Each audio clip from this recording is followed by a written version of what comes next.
In 1770, roughly 16,000 people lived in Boston. 16,000 souls crammed onto a peninsula no bigger than a few modern city blocks.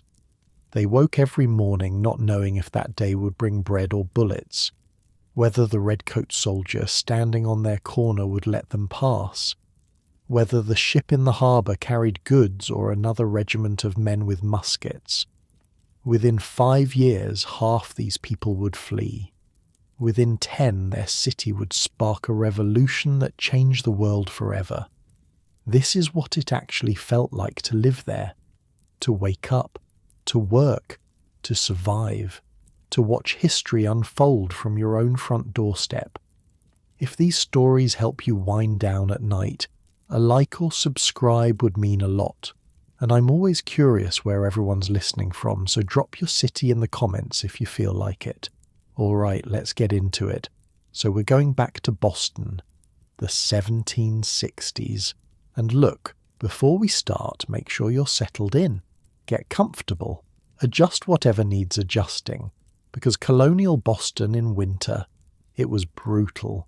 You're going to appreciate that warm bed of yours by the time we're done. The bells of Christchurch are ringing somewhere across the rooftops, and you're already late. You're Daniel, 17 years old, a ropemaker's apprentice on Long Wharf, and right now, you're pulling on frozen boots in a boarding house room that smells like 3 unwashed teenagers and last night's chamber pot.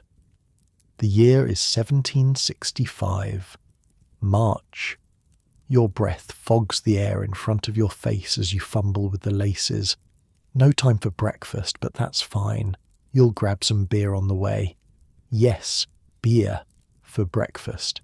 Everyone drinks beer here, even kids. The water will kill you faster than the British ever could. Dysentery, cholera, typhoid. One bad well and half your neighbourhood's dead by Tuesday. So you drink beer or cider from morning to night. Colonial Americans drink about 3 times as much as modern Americans will someday consume, and honestly, given everything else going on, it's probably the only reasonable response. 2 other apprentices share this room with you. William is still snoring in the corner, and the smell coming off him could strip paint. Nobody's bathed in weeks, months maybe. Here's a fun fact about colonial New England. People up here might wash their whole body once a year. Once, if that. Some folks went decades without being, as they put it, wet all over at once. The thinking was that water opened up your pores and let disease in, so everyone just didn't. You get used to the smell eventually, or your nose gives up. Hard to say which. James is already gone because James is always gone before anyone else wakes up. Smart kid, James. You should be more like James. Master Webb doesn't tolerate lateness. The floorboards creak as you stand. They're so cold they feel wet against your stockinged feet. The whole building creaks, actually. Mistress Hutchins, who runs this boarding house, likes it that way. Says she knows exactly who comes and goes at what hour. Any funny business and you're out on the street. Not that you try any funny business. You're too tired for funny business. You're always too tired. The front door sticks. You have to shoulder it open, and then the cold hits you properly. Not the seeping cold of the bedroom. The real cold. The Boston Harbor cold that smells like salt and fish and tar and something else. Something you've never been able to name but which you'd recognize anywhere. The smell of a working port. The smell of ships and money and men who've crossed oceans. Long Wharf stretches out before you in the darkness. Nearly half a mile of wooden planking extending into the harbour, lined with warehouses and counting houses and the dark shapes of vessels tied up alongside. At this hour, torches burn at intervals along the wharf, casting pools of orange light that make the darkness between them seem darker. Men are already moving. Sailors and dock workers and customs officials and the 1,000 other people it takes to keep a port running. And soldiers. You see them immediately. Red coats visible even in the dim light. A patrol of 4 walking along the wharf with their muskets shouldered, their breath steaming. They've been here for a few months now, these redcoats, sent from England to keep order, they say, to enforce the new taxes, to remind Boston who's in charge. Nobody likes them. Nobody wanted them here. 2 years ago there weren't any soldiers in Boston at all, and life was simpler. Now they're everywhere, in the streets, in the taverns, outside the churches on Sunday. They take up lodging in people's houses because there's nowhere else for them to sleep, and the people who have to house them hate it. But you keep your head down. You're an apprentice. You have work to do. Politics is for men with time and money, and you have neither. The rope walk where you work is near the base of the wharf, a long, low building that stretches for over 1,000 feet. That's how rope is made, in case you're wondering. You take hemp fibers, and you twist them, and then you twist those twists together, and then you twist those twists together again, over and over until you have something strong enough to hold a ship at anchor in a storm. The building has to be that long because the rope has to be that long. A ship's cable might be 200 fathoms or more. It's hard work. That's the first thing people don't understand about rope making. They think it's just standing around twisting fibers. It's not. It's walking. Miles and miles of walking back and forth down the rope walk, keeping the twist even, keeping the tension right. Your legs ache by noon. By the end of the day they feel like they might fall off, and it's dangerous too. The tar they use to waterproof the finished rope is kept hot in great cauldrons, and if you're not careful, if you brush against one of those cauldrons, you'll have burns that take months to heal. The fibers themselves can slice your hands open if you don't wear your gloves, and the whole building is a fire hazard. All that rope, all that tar, all that dry hemp, one spark in the wrong place, and the whole rope walk goes up. It's happened before. It'll happen again. But this is your trade. This is what you do. This is how you'll spend 7 years of your life, learning everything there is to know about rope, and then maybe you'll have enough to set up your own shop. Or maybe you'll spend the rest of your days working for someone else. Hard to say. The future is a foreign country. You try not to think about it too much. Master Webb is already in the rope walk when you arrive. He's a big man, Master Webb, thick through the chest and arms from decades of this work. His hands are like leather, stained black with tar. He looks at you as you enter but doesn't say anything. That's good. That means you're not late. There are maybe a dozen men working today, which is light. In summer there might be twice that. Boston builds ships, and ships need rope, and there's always more rope needed than hands to make it. But it's March, and some of the seasonal workers have gone to find other employment, until the warm weather brings the work flooding back. You take your place at the spinner. This is where you start every morning, feeding hemp fibers into the spinning machine while your hands twist and pull and guide the material into something usable. It's repetitive work, mind-numbing really, but that's the point. In the morning, when your brain isn't quite awake yet, you don't need work that requires thinking. You need work your hands can do while your thoughts wander, and your thoughts do wander. To the soldiers on the wharf, to the talk in the taverns about taxes and rights and something called the Stamp Act that everybody's angry about, to the news that came last week about protests in New York, people burning effigies of tax collectors, crowds smashing windows, to the murmuring that maybe the same thing will happen here. You don't understand all of it. You're 17. You're an apprentice. You care about making rope and earning your keep, and maybe someday having enough money to rent your own room instead of sharing with William and his snoring. But even you can feel it. This tension in the air, this sense that something is coming, something bigger than any of them, something that's going to change everything.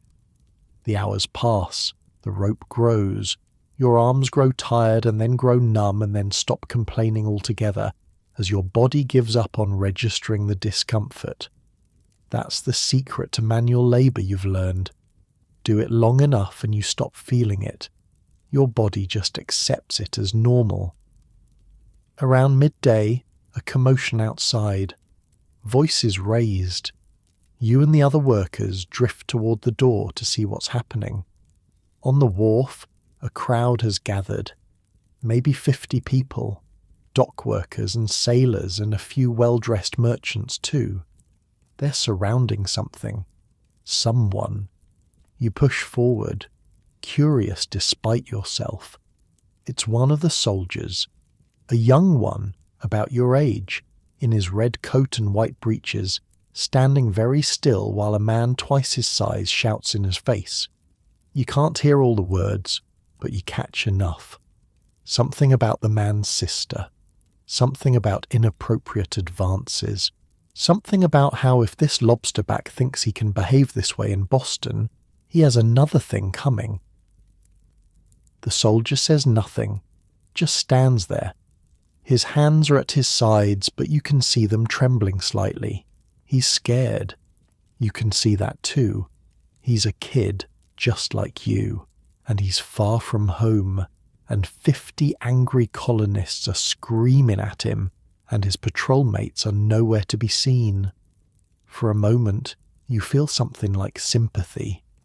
Then you remember the way the soldiers swagger through the streets, the way they take what they want from shops and don't always pay for it. The way one of them knocked old William Garrett to the ground last week just for walking too slowly past him. The sympathy fades, but the situation doesn't escalate. Not today. A merchant steps forward, says something calming, and slowly the crowd disperses. The soldier hurries away, looking back over his shoulder, his face pale. You go back to work. The rope keeps spinning. The hours keep passing. By evening, your hands are raw and your back aches and you smell like tar and sweat. But you're done for the day. Master Webb pays you your wages in coin, a few pennies that jingle in your pocket as you walk back toward Mistress Hutchins' boarding house. The streets are busy now, the evening crowd out to drink and gossip and forget about their own long days.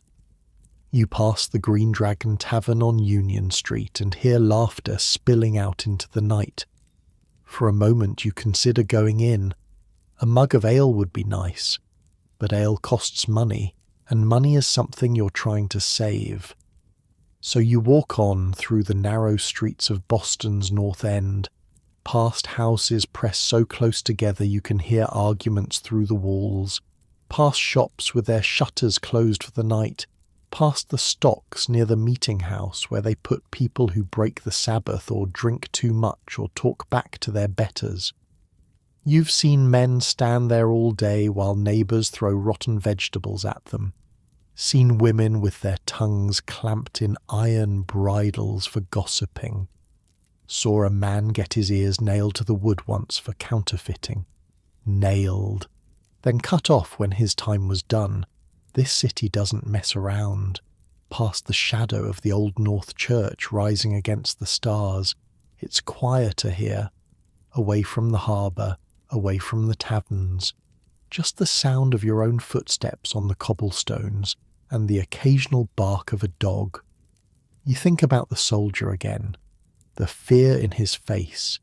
You think about the crowd, the anger that seemed to come from somewhere deep, somewhere beyond just this one incident.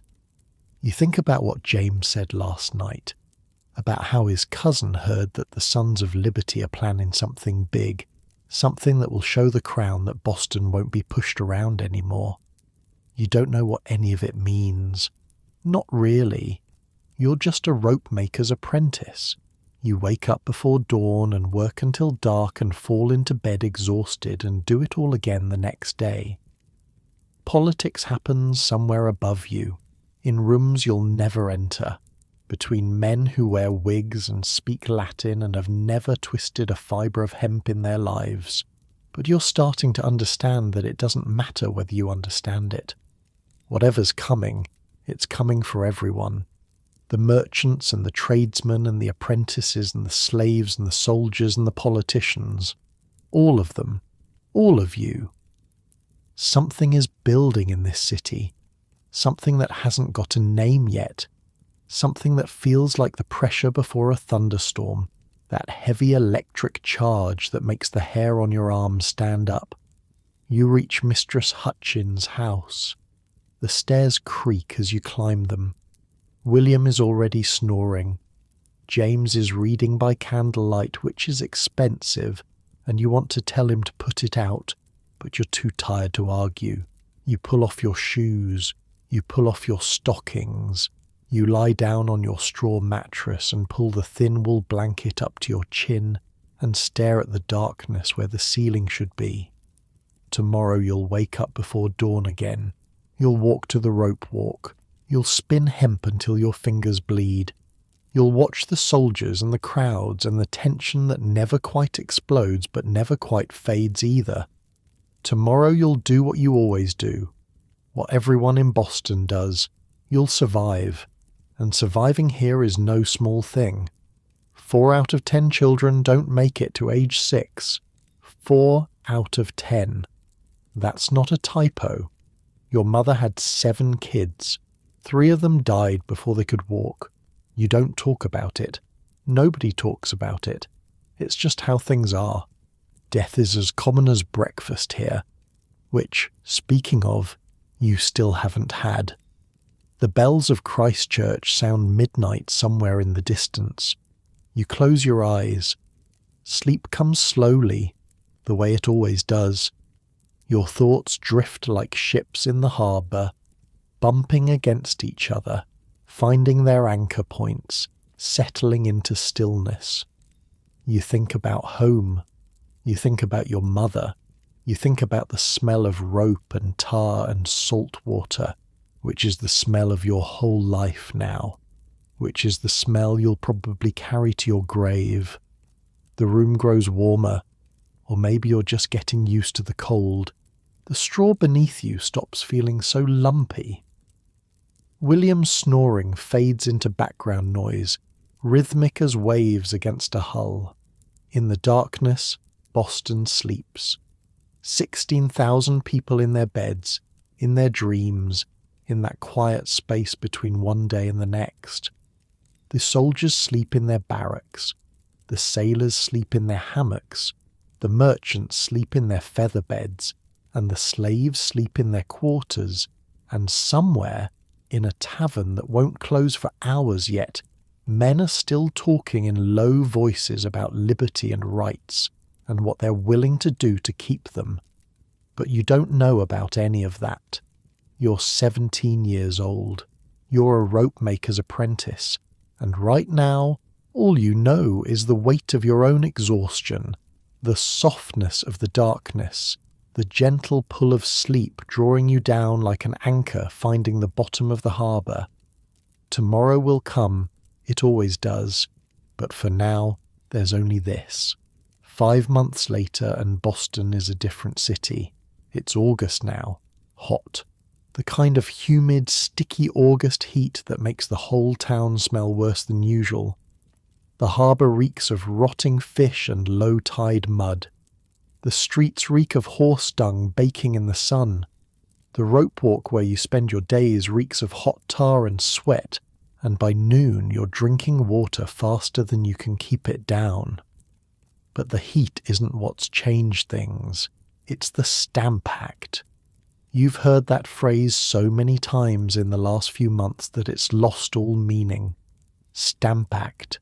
Stamp Act. Every conversation in every tavern. Every argument on every street corner. The Crown has decided that every piece of paper in the colonies needs a special stamp. Newspapers, legal documents, playing cards, marriage licenses. And these stamps, they cost money. Money that goes straight back to England. People are angry. Not the quiet, grumbling kind of angry that fades after a few ales. This is something else. This is the kind of angry that makes men do stupid things. You find this out on August 14th. The morning starts normal enough. You wake up with the bells, same as always. Pull on your clothes, same as always. Walk down to Long Wharf through streets that are already busy with merchants and sailors and the usual chaos of a port town waking up. The harbour is crowded with ships, their masts sticking up like a forest of bare trees against the morning sky. You count maybe 40 vessels at anchor today, which is good. More ships means more rope needed. But something feels off. You can't put your finger on it at first. Just this prickle at the back of your neck. People walking a little faster than usual. Conversation stopping when strangers pass by. That feeling you get when everyone knows something you don't. At the rope walk, Master Webb is in a foul mood. He barks orders and snaps at anyone who moves too slow, which is not like him. Usually he's gruff but fair. Today he seems wound tight as one of his own cables. Around mid-morning, James appears at your elbow. He's supposed to be working the far end of the walk, but here he is, eyes bright with something that looks like excitement. "You hear about the tree?" he asks, keeping his voice low. "What tree?" "The big elm. Down on Orange Street near the corner of Essex. Someone hung something from it last night."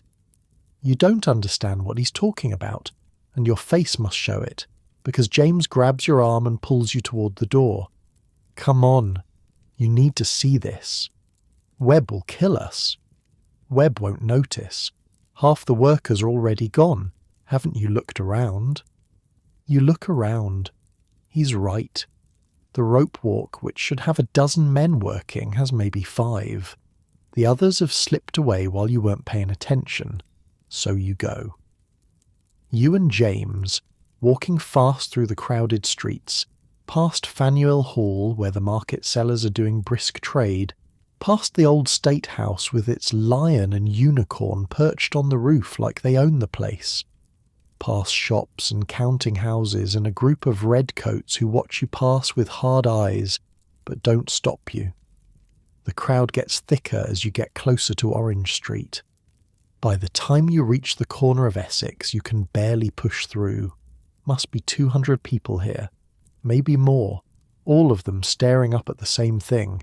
It's an elm tree, a big one, maybe 100 years old, its branches spreading wide over the street, and hanging from one of those branches, swinging gently in the hot August breeze, is a body. Your stomach drops. You've seen dead men before. Sailors pulled from the harbour, bloated and blue, a dock worker crushed by a falling crate. But this is different. This is a hanging. This is... James is laughing. "It's not real," he says, seeing your face. "Look closer." You look closer, and you see what he means. It's not a body, it's an effigy. A stuffed dummy dressed in fine clothes, with a face painted on a sack and a sign hung around its neck. The sign reads, A.O. "Andrew Oliver," James explains. "He's supposed to be the stamp distributor, the man who's going to collect all those taxes of the crown." "They hung a dummy of him?" "Someone did. Last night. Nobody knows who." James grins. "Well, somebody knows. But nobody's talking." You stare up at the effigy. Someone's added a boot to it with the initials of another hated official. Someone else hung a sign that reads, "He that takes this down is an enemy to his country." And here's the thing, nobody takes it down. Not the sheriff, who shows up and takes one look at the crowd and quietly leaves. Not the governor's men. Not anyone. The whole British Empire, the most powerful force on earth, and they can't remove a stuffed dummy from a tree because a bunch of angry colonists are standing around glaring at them. That's when you start to understand something. They need us to cooperate, and we're done cooperating. You stare up at the effigy, swaying in the breeze, and you feel something strange in your chest. Fear, maybe. But also something else. Something that feels a little like excitement, like standing at the edge of a cliff and looking down. People around you are talking, laughing, pointing up at the dummy. Someone starts a chant. No stamps. No stamps. Others take it up.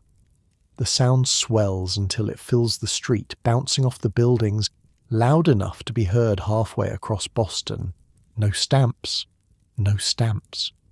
You find yourself mouthing the words, not shouting them, not yet, but mouthing them, tasting them. A man pushes through the crowd, well dressed, with a good coat and a silver-headed walking stick. He stares up at the effigy with a look on his face that you can't quite read. Disgust, maybe, or fear, or both. "This is treason," he says, loud enough for people around him to hear. "You'll all hang for this." Someone laughs. Someone else throws something, a piece of rotten fruit maybe, and it splatters against the man's good coat. He stumbles backward, shocked, and the crowd closes around him for a moment before he manages to fight his way free and disappear down a side street. The laughter gets louder. The chanting gets louder.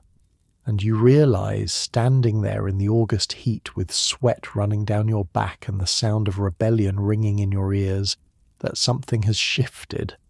Something has broken loose. Boston has taken a step that can't be taken back.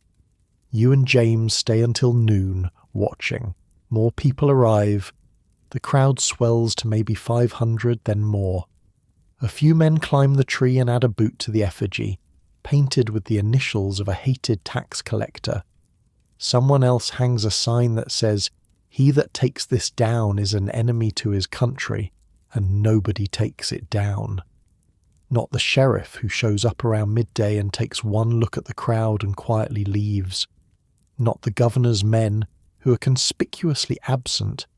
Not the redcoats who seem to have vanished from this part of town entirely. The tree stands, the effigy swings, and Boston holds its breath. By afternoon, you're back at the rope walk, pretending you never left. Master Webb knows better. He can see it in your face, probably, but he doesn't say anything.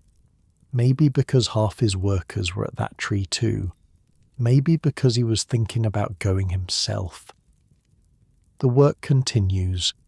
The rope spins out under your hands, yard after yard after yard.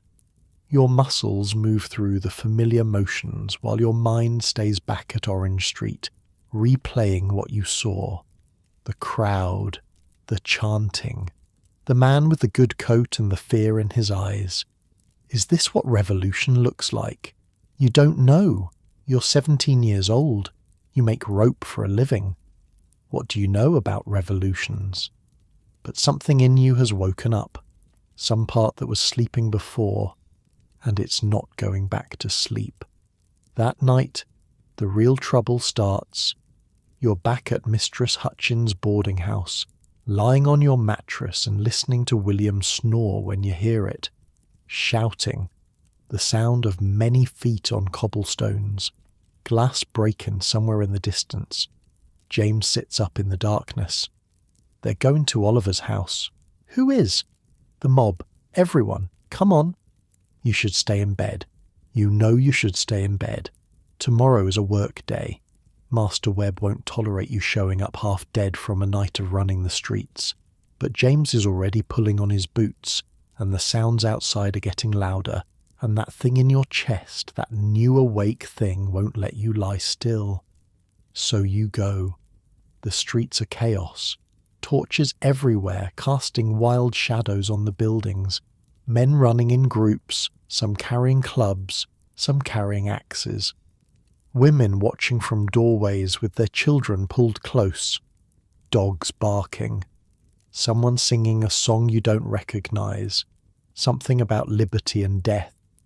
You follow the noise to a building on Kilby Street, a new building still under construction. Word is that Oliver planned to use it as his stamp office. That's the rumour anyway. Whether it's true or not doesn't seem to matter anymore. The crowd is tearing it apart. You watch, stunned, as men attack the building with axes and hammers in their bare hands. Wood splinters, glass shatters. The frame groans and then gives way, collapsing in a cloud of dust while the crowd roars its approval. And then someone shouts, "To Oliver's house! To his house!" The mob surges forward.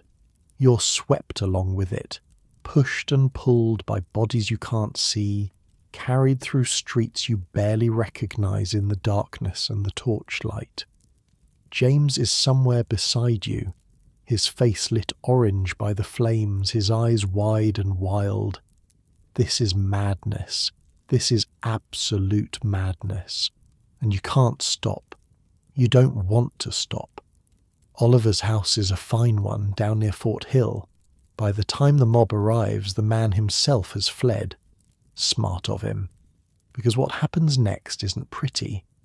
They start with the windows, every pane of glass smashed. Then the door, battered in with a log that must have taken 20 men to carry. Then they're inside, and you can hear crashes and screams and laughter echoing out into the night.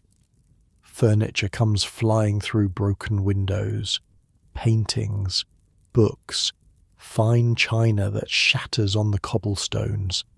Someone finds Oliver's wine cellar and bottles start passing through the crowd, hand to hand, mouth to mouth. You don't go inside. Something holds you back. Some last shred of the boy who just wants to make rope and earn his keep and stay out of trouble. You stand in the street and watch, and feel your heart pounding like it's trying to escape your chest. A man stumbles out of the house wearing one of Oliver's wigs, doing an exaggerated bow while the crowd howls with laughter.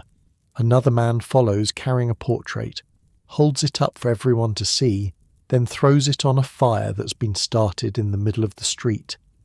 The flames leap. The crowd cheers.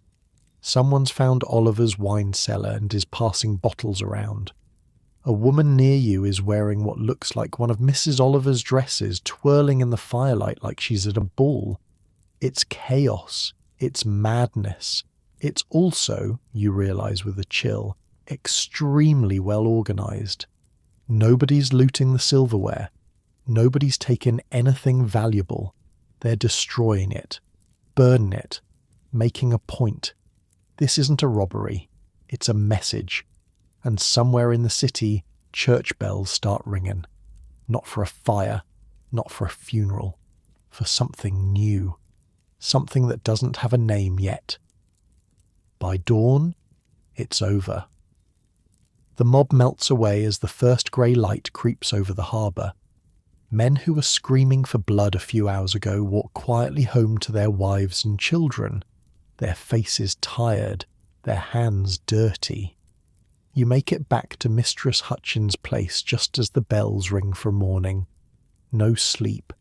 Your eyes burn. Your throat is raw from smoke and shouting. But you have to work. If you don't work, you don't eat. So you wash your face in cold water, pull on your work clothes, and walk down to the rope walk like nothing happened.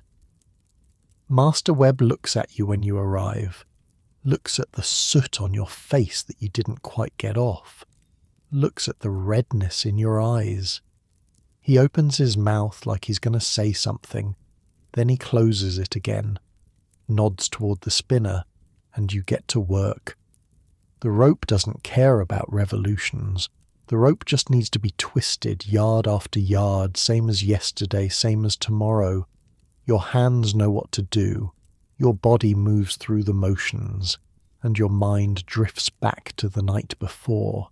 The shouting, the fire, the portrait curling and blackening in the flames.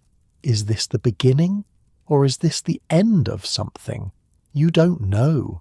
You're too tired to know. You're too tired for anything except putting one foot in front of the other, twisting one strand around another, staying awake long enough to earn your pay and go home and fall into bed. But even as you work, you can feel it. The city has changed. Something cracked open last night and it's not going to close again. Outside the rope walk, Boston is quiet. Too quiet. The usual bustle of the harbour seems muted, hushed. People walking with their heads down, avoiding each other's eyes. Soldiers patrolling in pairs, their hands on their muskets. Everyone waiting. Everyone wondering what happens next. And you?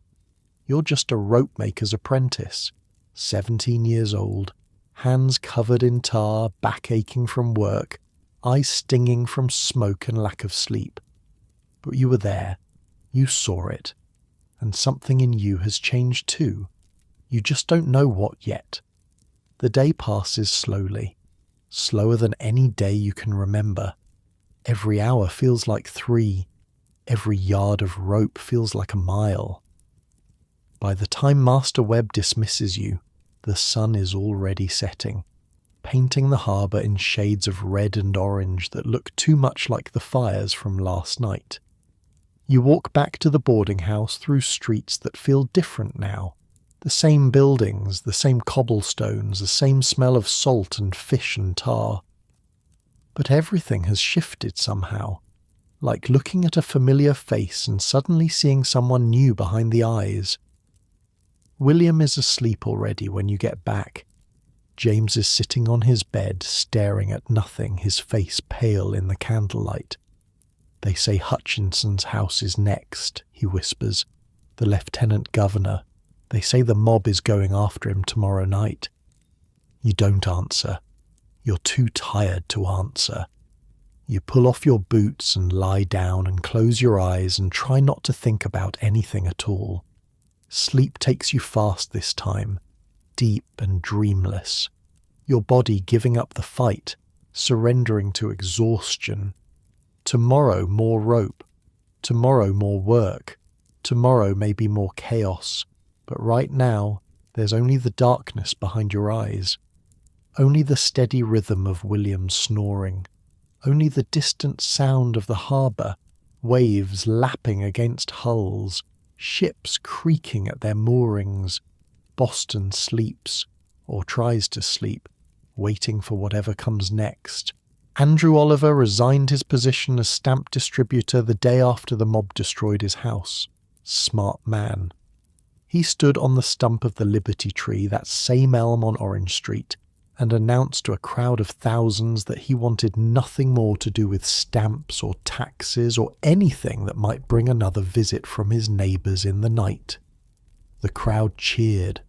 Someone bought drinks for the whole street, and for a little while Boston felt like it had won something. But then November came, and the Stamp Act was supposed to go into effect, and suddenly nobody knew what would happen. Would ships refuse to sail without stamped papers? Would the courts close? Would business grind to a halt? Turns out, Boston had an answer for that too. They just ignored the whole thing. Ships sailed anyway. Courts stayed open. Newspapers printed without stamps. And the Crown, 3,000 miles away across an ocean, couldn't do a thing about it. You learned all this in pieces over weeks and months, conversations at the rope walk, gossip at the market, and eventually at the Green Dragon. The first time you actually walked through those doors was in late October, a few weeks after your 18th birthday. James dragged you in. He'd been spending more time there lately, coming back to the boarding house late at night smelling like tobacco and rum, with a look on his face like he knew secrets he couldn't share. You need to meet some people, he said. That's all he'd tell you. The tavern was on Union Street, a wooden building with a sign hanging over the door. The sign showed a dragon, painted green, looking fierce and a little ridiculous at the same time. Inside, the main room was crowded and loud and thick with pipe smoke. Men packed around rough wooden tables, drinking ale and arguing about politics and laughing at jokes you couldn't hear. Here's something about colonial taverns. They're basically the internet of the 1760s. Post office, tavern, news, tavern, courthouse, sometimes a tavern, political organising, definitely a tavern.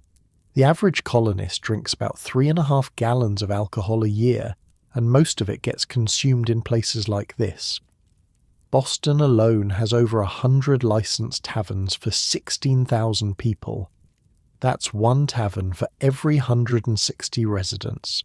These people like to drink and talk and drink while talking. James led you through the crowd, nodding at people he knew, until you reached a door at the back. A big man stood beside it, arms crossed, watching everyone who passed with flat, careful eyes. "He's with me," James said. The big man looked at you. Really looked, like he was memorizing your face. Then he stepped aside.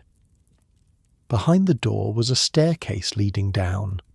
You followed James into a basement room that was smaller than the one upstairs, but somehow more intense.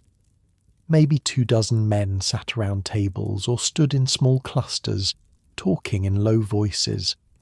Candles flickered on the walls. The air smelled like beer and sweat and something else, something sharp.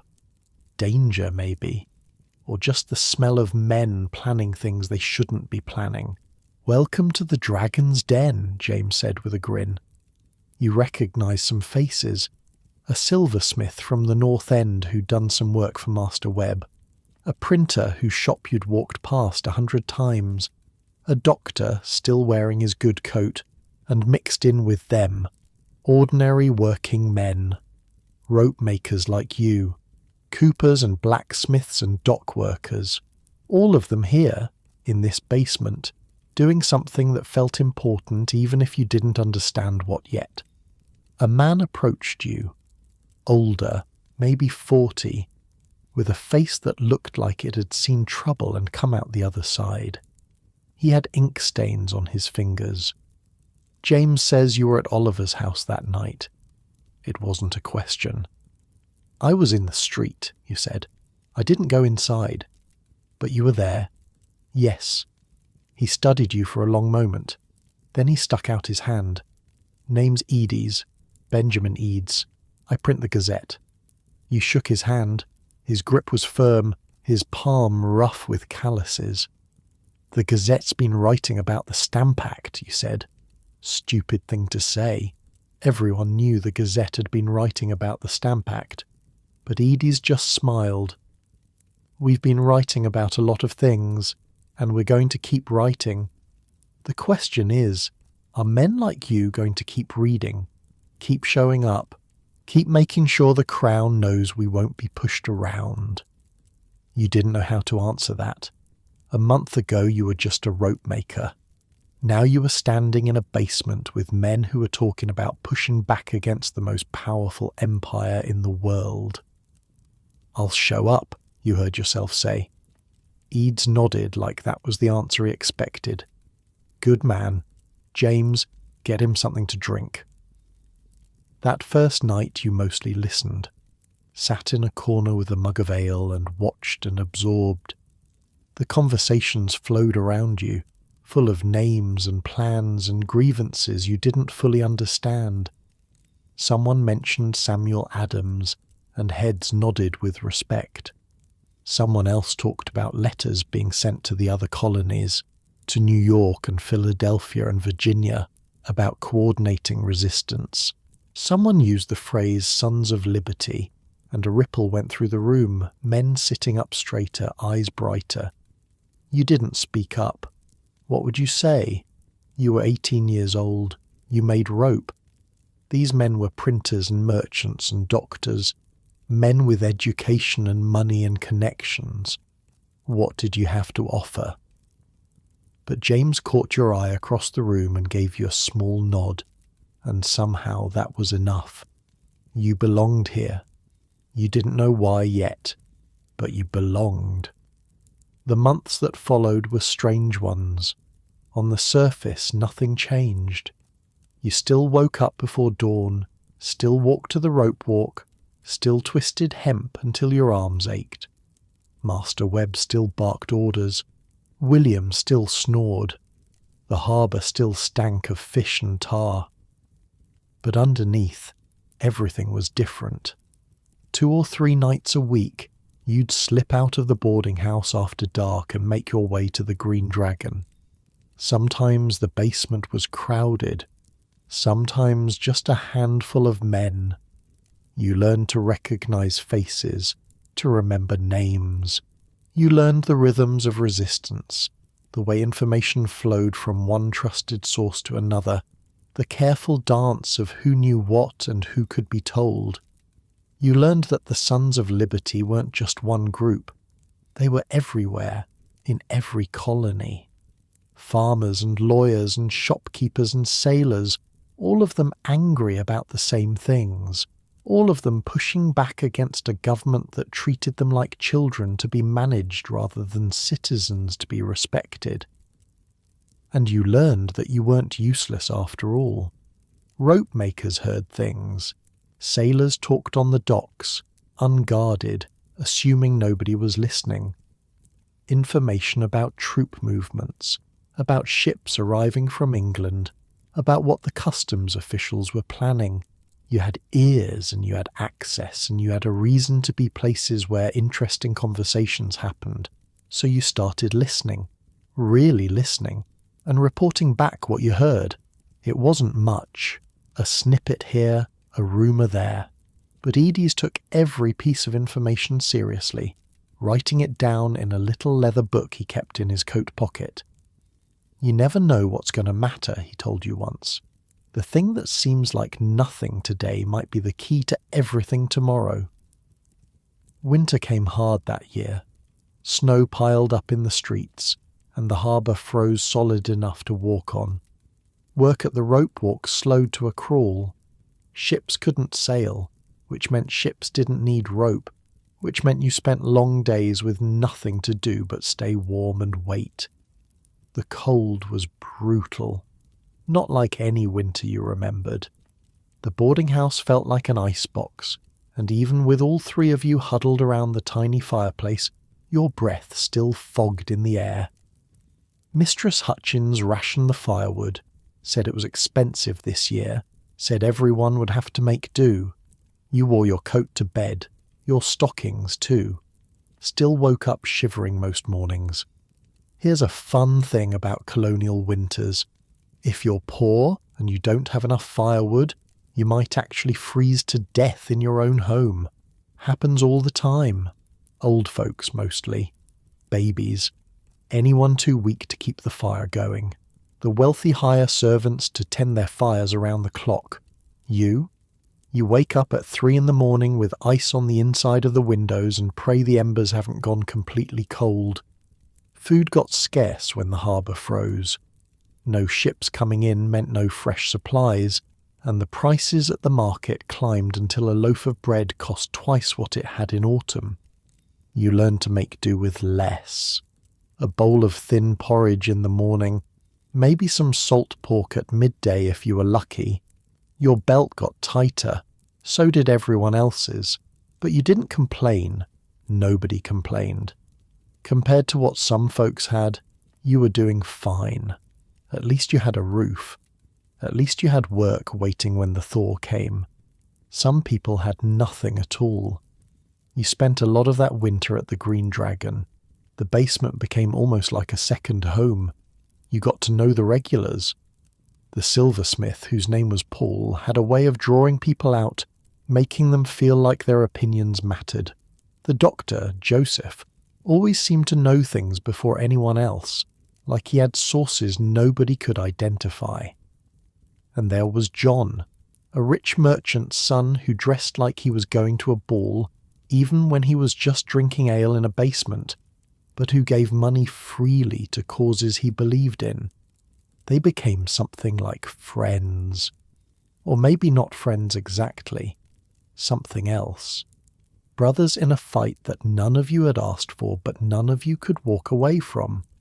You learned the rituals of the place, the way men would check over their shoulders before speaking freely, the way certain words were never said aloud, only hinted at, the way everyone knew who the informers might be and adjusted their conversations accordingly. It was like learning a new language, a language of glances and silences and things left unsaid. The tavern upstairs was one world, loud, public, full of sailors and merchants conducting ordinary business. The basement was another, quieter, more careful, a place where men could speak their minds without worrying who might be listening. You learned to move between those worlds, upstairs for a drink and a laugh after work, downstairs when the real conversations happened. It became second nature after a while, like having two lives that only you knew about. One night in late February, word came through that changed everything. You were in the basement when a man burst through the door, breathless, snow melting in his hair. He'd just come from the docks, he said. A ship had arrived from England with news.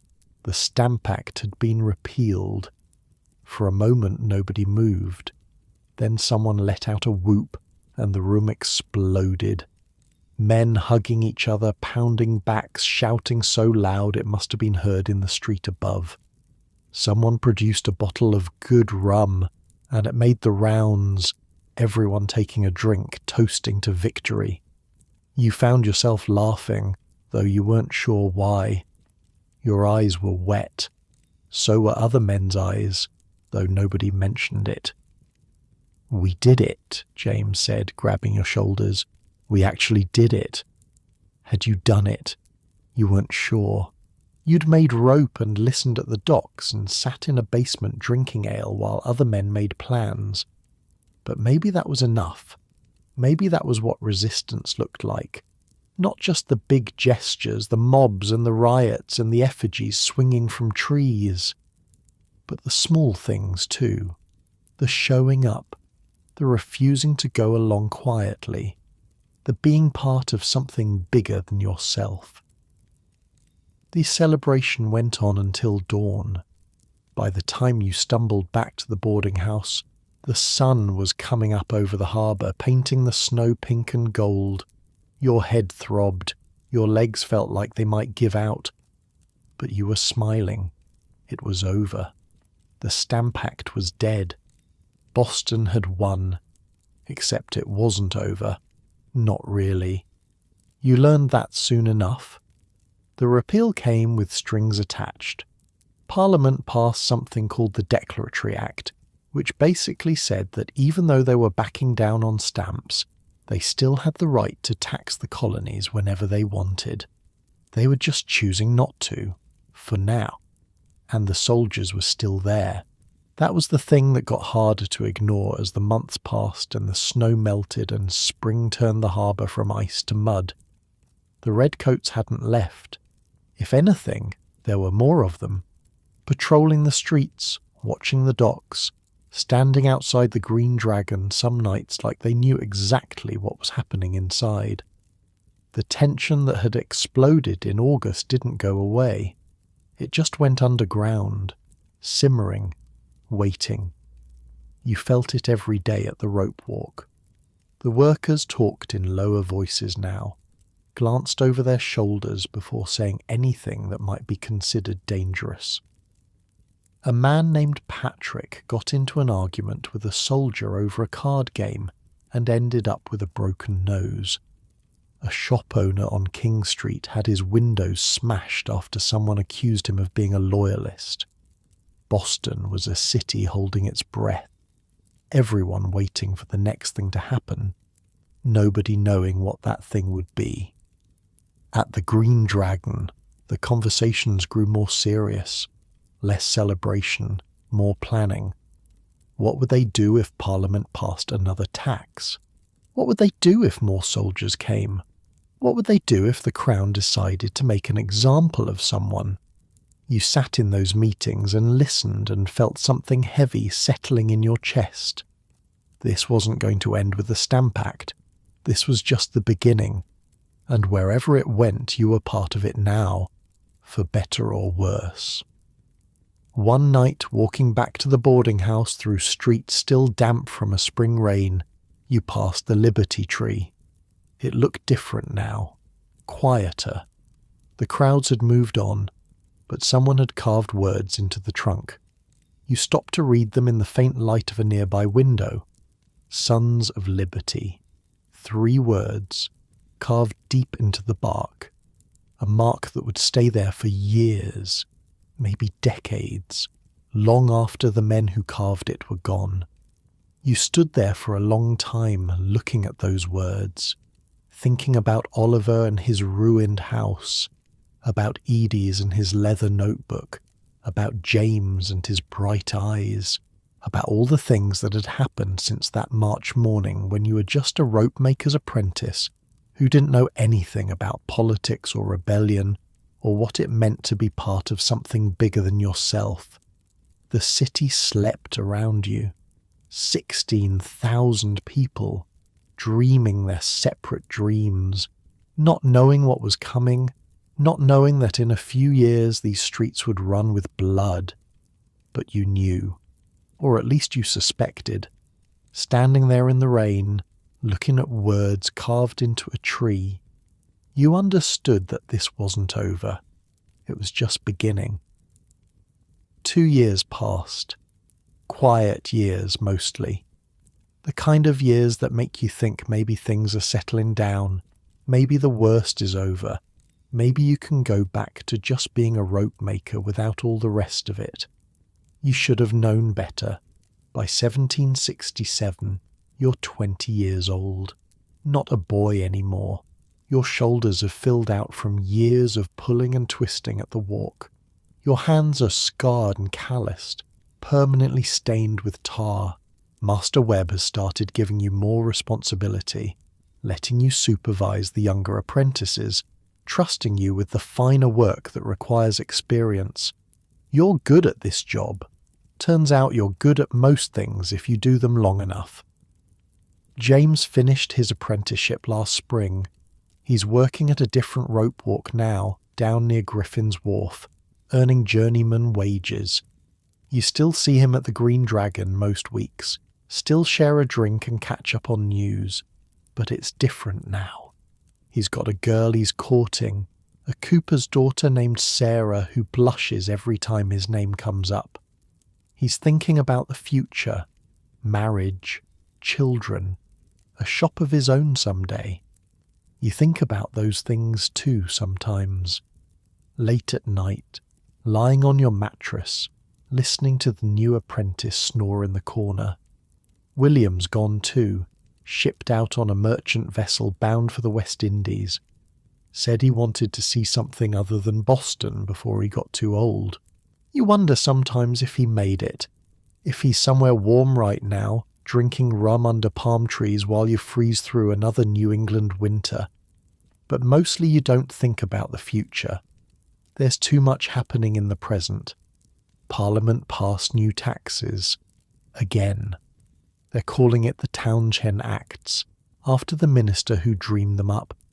Taxes on glass, lead, paper, paint, and tea. Everything the colonies need to import from England. The money's supposed to pay for the soldiers stationed here, which feels like a special kind of insult, making us pay for our own occupation. The Green Dragon has been busy. More meetings, more planning, more talk about what to do. The non-importation agreements are back. Merchants pledging not to buy British goods until the taxes are repealed. Lists published in the Gazette naming anyone who breaks the agreement. Crowds gathering outside the shops of men who refuse to sign. It's not as dramatic as the riots back in '65.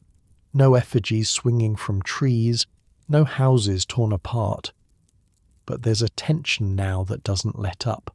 A low hum of anger that runs through everything, every conversation, every transaction, every sideways glance between colonists and soldiers on the street. And there are more soldiers now. A lot more. They started arriving in October of 68, ship after ship sailing into the harbour, unloading regiment after regiment, the 14th, the 29th, artillery units with their cannons. By the time they stopped coming, there were nearly 4,000 troops in a town of 16,000 people. One soldier for every 4 civilians. Think about that for a second. One armed soldier for every 4 people. In your neighbourhood, on your street, outside your church. Imagine going to get groceries and passing a guy with a musket every 30 feet. That's Boston now. They set up camp on Boston Common. Tents first, then wooden barracks when it became clear they weren't leaving anytime soon. The Common, which used to be where children played and cattle grazed and people took walks on pleasant evenings, turned into a military camp. Drums at dawn, drill formations all morning, soldiers everywhere you looked, their red coats bright as blood against the green grass. And here's the part that really gets people angry. The soldiers are bored. There's nothing for them to do. They're young men, far from home, with no wars to fight and no enemies to kill. So they drink, they fight, they harass women, they steal from shops and claim they forgot to pay. They're paid almost nothing by the Crown, so they look for side jobs, undercutting local workers. They're miserable, we're miserable, and everyone's just waiting for something to explode. You walked past it one morning on your way to work. Couldn't help yourself. Just wanted to see. The scale of it hit you like a fist. Rows and rows of white tents stretching across the grass. Cannons positioned at the corners, their barrels pointing outward toward the town. Soldiers marching in formation, their boots stamping the earth in perfect unison, while a sergeant barked commands. The smoke from cooking fires drifting across the field, mixing with the morning fog rolling in from the harbour. A few other townspeople had stopped to watch. An old woman with a basket of bread. A boy, maybe 10 years old, staring at the soldiers with something between fear and fascination. A man in a merchant's coat, his face tight with an emotion you couldn't read. Nobody spoke. What was there to say? Behind the camp, the province house rose against the sky. That was where the royal governor lived, the man appointed by the king to keep Massachusetts in line. His windows overlook the common, so he could watch his soldiers drill from the comfort of his breakfast table. You wondered what he thought when he looked out at all those red coats. Pride, probably. Satisfaction. The feeling of a man who's got everything under control. You hoped he enjoyed it while it lasted. The old State House, that handsome brick building where the colonial government met, now had soldiers stationed at every door. So did Faneuil Hall. So did the Customs House. The message was clear.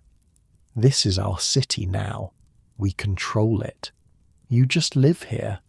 You remember the day they landed, standing on Long Wharf with hundreds of others, watching the boats row ashore, watching the soldiers form up in their perfect ranks. Nobody said anything. The whole crowd just stood there in silence, watching. A few women were crying.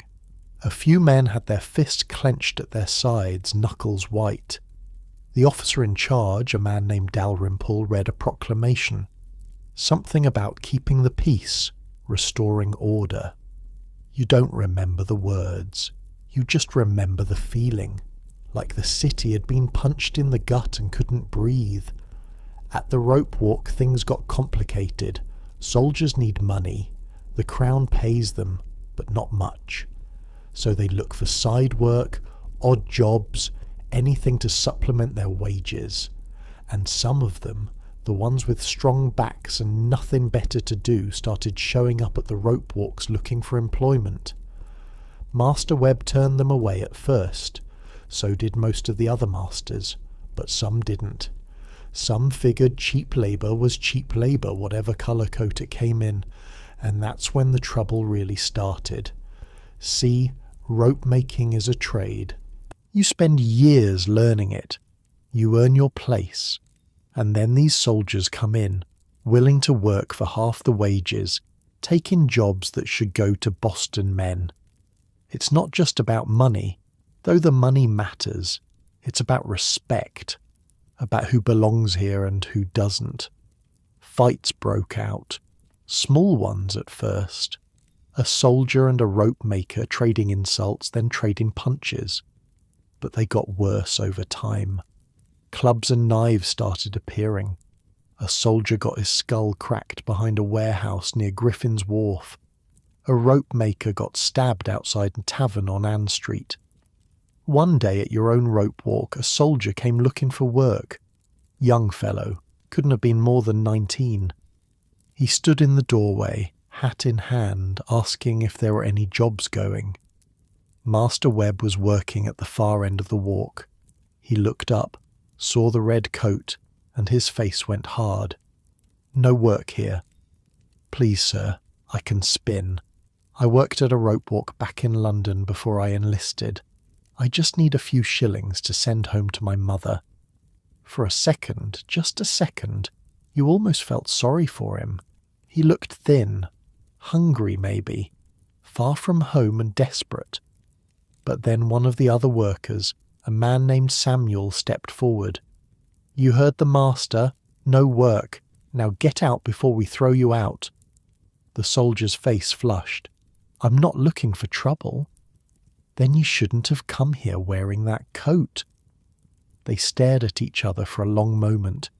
You could feel the tension crackling in the air. Everyone in the rope walk had stopped working, watching, waiting to see what would happen.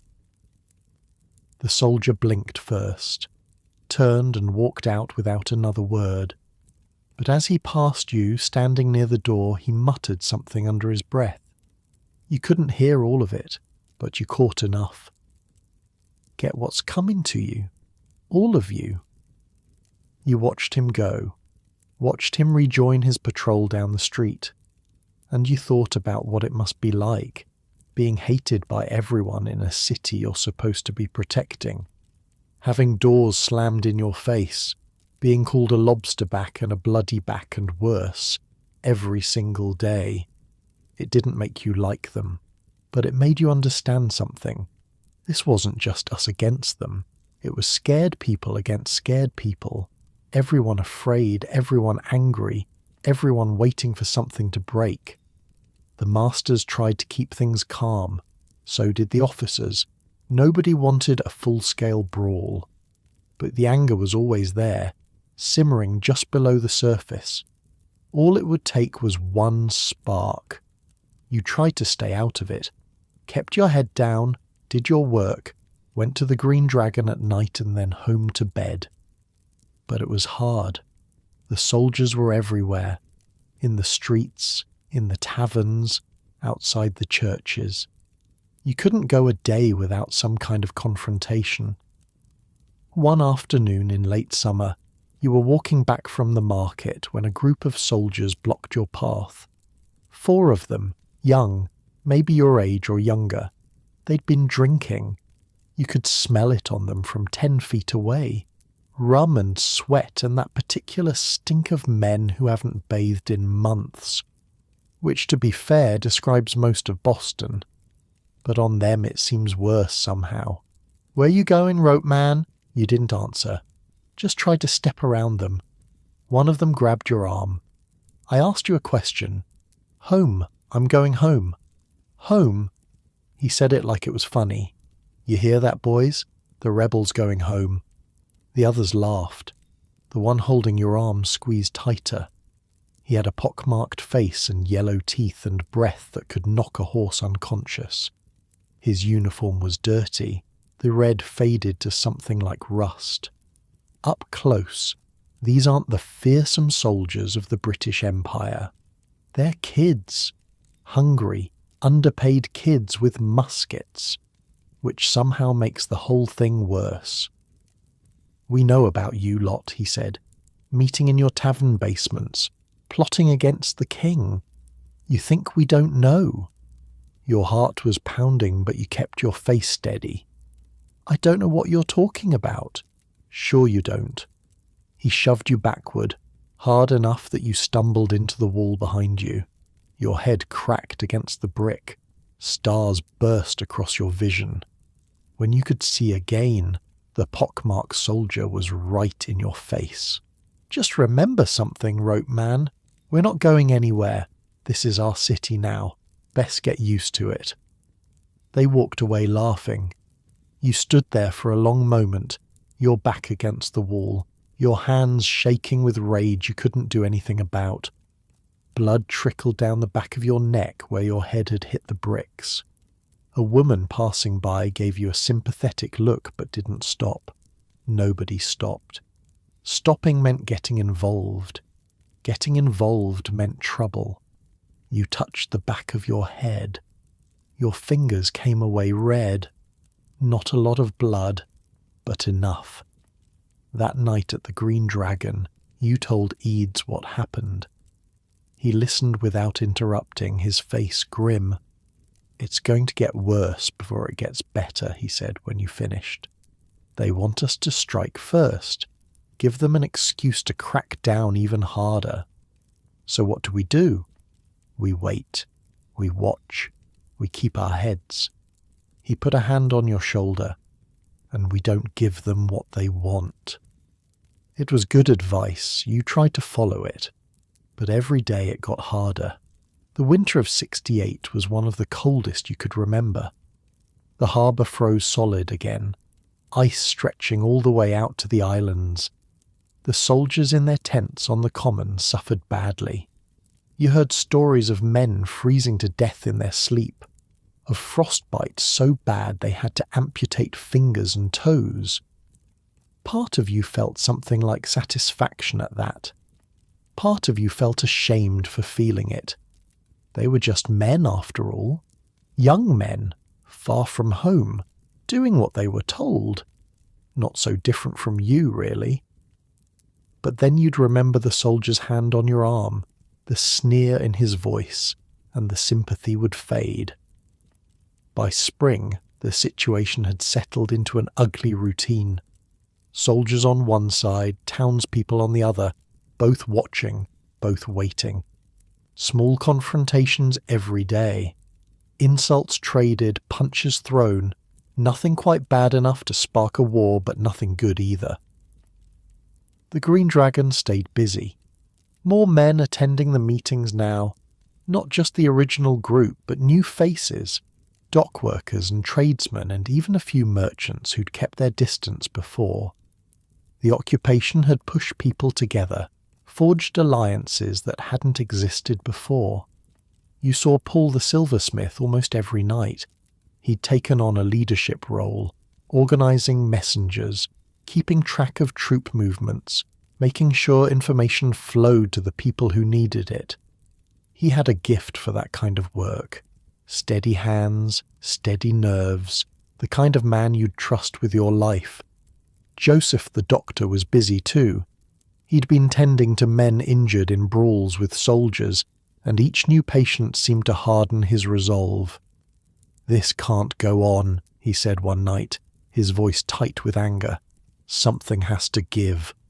Something would give. You knew it. Everyone knew it. The pressure had been building for too long. Sooner or later the dam would break. You just didn't know when, or how, or who would be standing in the path when the flood came. The days lengthened into summer. The common stayed full of soldiers. The rope walk stayed busy with orders. You twisted hemp and pulled cables and tried not to think about the winter ahead, or the winter after that, or all the winters to come with redcoats on every corner and guns pointed at your neighbours. At night, You'd lie on your mattress and listen to the city outside your window.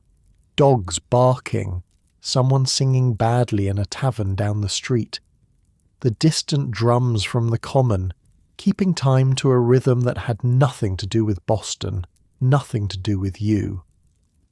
But it did have something to do with you. Everything did now. You'd chosen a side, or maybe the side had chosen you. Either way, there was no going back. Somewhere out there, in the darkness, the future was taking shape. You couldn't see it yet, but you could feel it, coming closer, getting clearer. All you had to do was wait. By 1770, you'd stopped counting the days. Time moved differently under occupation. The seasons changed. The work continued. Ships came and went from the harbour. But underneath all of it, everything felt suspended, like the whole city was holding its breath, waiting for something that never quite arrived. You're 22 now, 5 years since you first walked through the doors of the Green Dragon, 5 years of meetings and whispers and careful conversations, 5 years of watching the tension build and build without ever breaking. Master Webb retired in the autumn. His hands had gotten too stiff for the work, he said. Too many winters, too much rope. He sold the business to his nephew, a man named Gray, who ran a bigger operation down near the harbour. You went with the sale, transferred like a piece of equipment, which is pretty much what an employee was in those days. Gray's rope walk was larger than Webb's. More workers, more orders, more of everything. The building stretched along the waterfront, a long wooden structure that creaked in the wind and smelled permanently of tar and hemp. You knew some of the men from before, recognized faces from the Green Dragon, from the crowds at the Liberty Tree. Good men mostly, hard workers, the kind of men who kept their heads down and did their jobs but wouldn't back down if pushed. And they were being pushed. Every day it seemed like. The soldiers had gotten bolder over the winter, or maybe just more desperate. Their pay was late again, the way it always seemed to be late, and hungry men do stupid things. They came round the rope walks looking for work, same as before. But now they didn't ask nicely. Now they demanded. One morning in late February, a group of them showed up at Gray's. 4 soldiers, led by a big man with sergeant's stripes on his sleeve. They walked right into the building like they owned it, looking around at the equipment, at the workers, at the bales of hemp stacked against the walls. "We're here for jobs," the sergeant said, not asking, telling. Gray was a smaller man than Webb, but he had the same iron in his spine. "No jobs here, not for you." "That's so?" The sergeant smiled, but there was nothing friendly in it. "Seems to me you've got plenty of work. Seems to me you could use some extra hands." "I've got all the hands I need." The soldiers spread out, walking along the rope walk, running their fingers over the equipment. One of them picked up a coil of finished rope, hefted it, set it back down. Another kicked at a bale of hemp like he was testing it. "Nice place you've got here," the sergeant said. "Be a shame if something happened to it." Nobody moved. Nobody spoke. You could hear the harbour outside, the cry of gulls, the creak of ships at anchor. Everything else was silent. Gray's voice was steady when he answered. "Are you threatening me, Sergeant?" "Threatening?" "No, sir. Just making an observation." The sergeant's smile got wider. "Lot of things can happen to a building like this. Accidents. Fires. You know how it is." He turned and walked out. The other soldiers followed. Nobody said anything until they were gone, until their footsteps had faded down the street. Then Gray looked around at his workers, at you, at all the men standing there with clenched fists and tight jaws. "Back to work," he said quietly. "All of you, back to work." You went back to work. What else could you do? but something had shifted.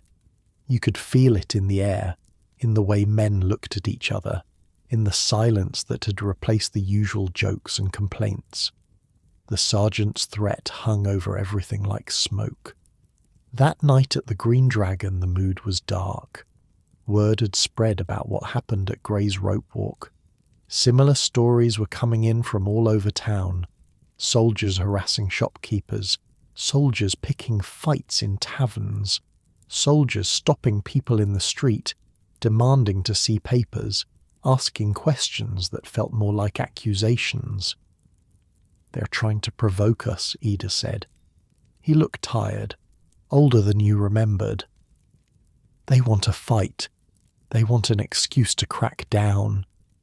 "Maybe we should give them one," someone muttered from the back of the room. Eads shook his head. "That's exactly what they want. We can't be the ones who start this." "Then when does it end? How much are we supposed to take?" Nobody had an answer for that. 3 days later, Christopher Sider died. He was 11 years old, just a boy. 11. He'd been part of a crowd outside a shop on Middle Street, a shop owned by a man named Richardson, who'd been importing British goods in violation of the non-importation agreement. The crowd was throwing things at the shop. Stones, garbage, the usual. Richardson came out with a gun, said he was defending his property, said the crowd was going to tear the place apart. He fired into the crowd, into a crowd full of children.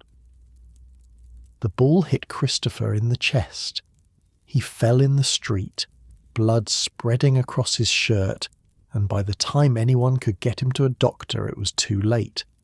11 years old, died because he threw a rock at a window. Here's what gets me about this. Richardson was arrested. Good. He was tried. Good. He was convicted of murder.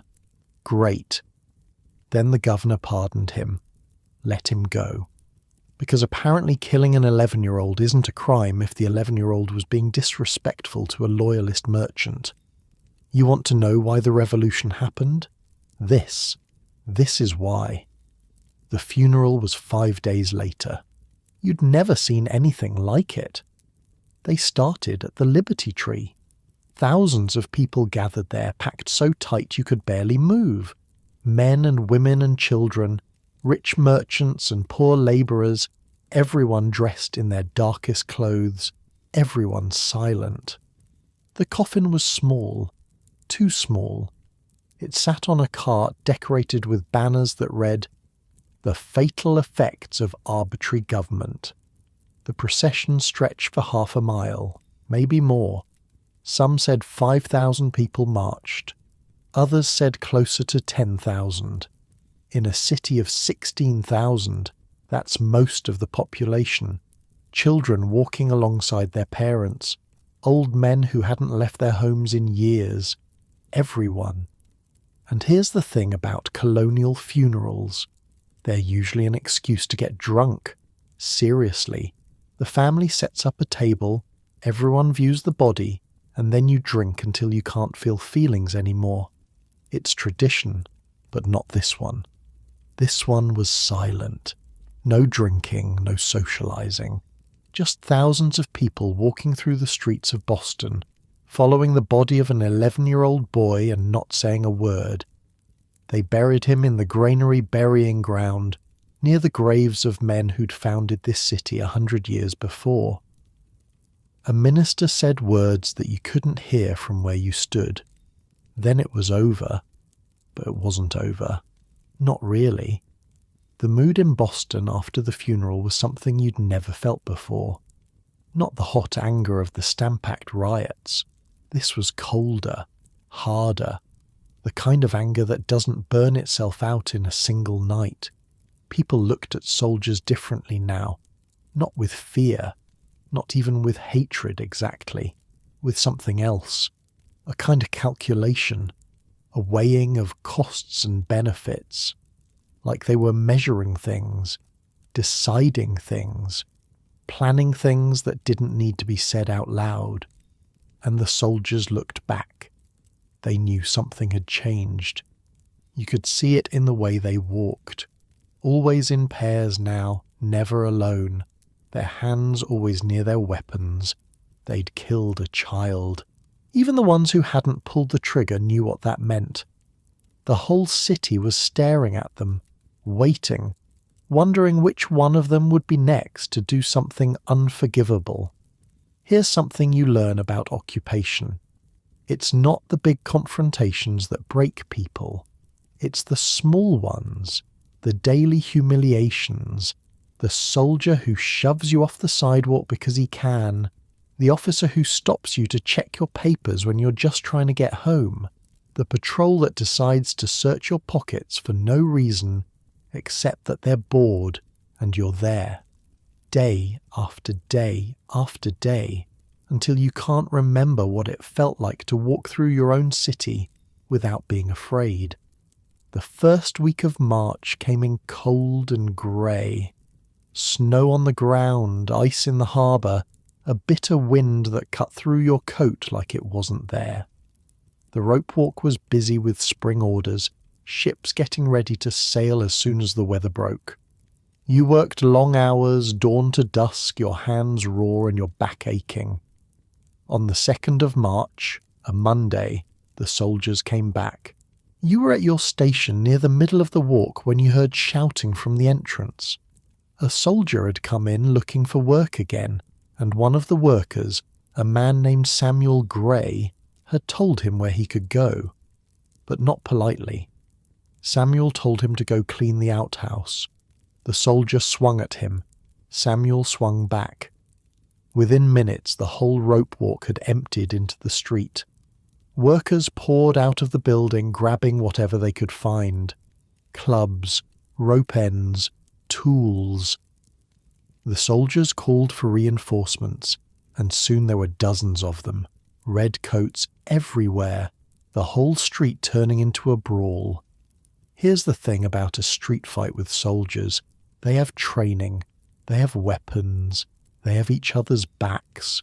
What you have is numbers and anger, and a lifetime of resentment that's been building since the first redcoat stepped off a boat in your harbour. Sometimes that's enough, sometimes it's not. You don't remember much of what happened next, just fragments. A soldier's face twisted with rage coming at you, the crack of a club against someone's skull, shouting and screaming and the taste of blood in your mouth, though you weren't sure if it was yours or someone else's.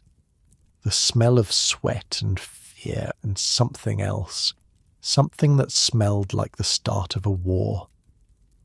It lasted maybe 20 minutes.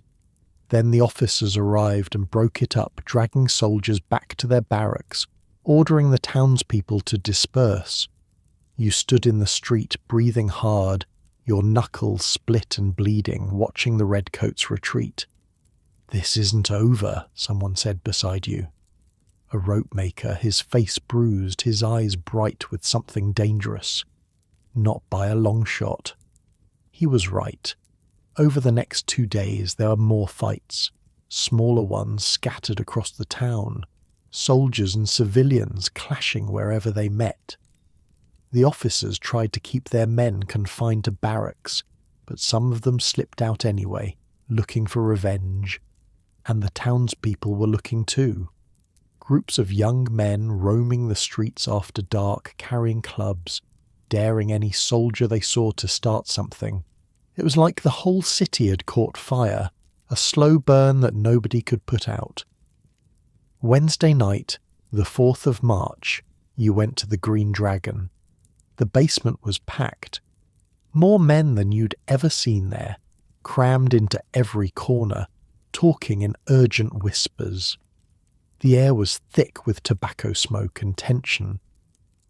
"Something's going to happen," James said. He'd come in from Griffin's Wharf, still wearing his work clothes, his face grim. "Tomorrow, the 5th, I can feel it." "What do you mean?" "I don't know, He shook his head. "It's like a storm coming. You can smell it in the air." You knew what he meant. You'd felt it too. That pressure behind your eyes, that tightness in your chest. The whole city felt like a rope pulled too tight, fibers straining, ready to snap. 3 days of fighting, 3 days of soldiers and workers beating each other bloody in the streets. 3 days of threats and counter-threats and promises of revenge. Something had to give. Eid stood up at the front of the room. The crowd went quiet. "I know what you're all thinking," he said. "I know what you're feeling. Believe me, I feel it too. But I'm asking you, all of you, to keep your heads. Don't give them what they want. Don't be the ones to start this." "And if they start it," someone called out. Edie's was quiet for a moment. When he spoke again, his voice was barely above a whisper. "Then God help us all." Someone in the back laughed. But it wasn't a funny laugh. It was the laugh of a man who's made his peace with something. The laugh of a man who knows what's coming and has decided he's ready for it. You walked home through streets that felt different, quieter, tenser. A patrol of soldiers passed you, and for once they didn't stop, didn't say anything, just kept marching with their eyes straight ahead. They felt it too. Everyone felt it. At the boarding house, you lay on your mattress and stared at the ceiling. Sleep wouldn't come. Your mind kept running through the events of the past week. The funeral, the fight, the look on that soldier's face when he came at you with his fists raised. Tomorrow, the 5th of March, something was going to happen. You didn't know what. You didn't know where. But you knew it was coming, as sure as you knew the sun would rise. Outside your window, Boston waited. 16,000 people, lying in their beds, dreaming their separate dreams. Soldiers in their barracks, gripping their muskets, wondering what the morning would bring. The night was cold. The city was quiet. But not for long. The 5th of March started like any other day. You woke before dawn, same as always. Ate your breakfast of cold bread and weak beer. Walked to the rope walk in the grey light, your breath making clouds in the frozen air. Worked your station, spinning hemp into cordage, your hands moving through the familiar motions without needing to think about it. The tension from the past few days hung over everything. Men spoke in low voices, glancing toward the door whenever someone came in. But the work continued. It always continued. Ships still needed rope. The world didn't stop just because Boston was ready to explode. Samuel Gray was working a few stations down from you. You'd gotten to know him better over the past year, ever since you'd transferred to this rope walk. He was older than you by a decade, a family man with a wife and 2 children waiting for him at home. Good worker, quick with a joke. The kind of man who could lighten a room just by walking into it. He'd been in the thick of the fight on Monday, taken a nasty cut above his eye that was still scabbed over. When you'd asked him about it, he'd just shrugged.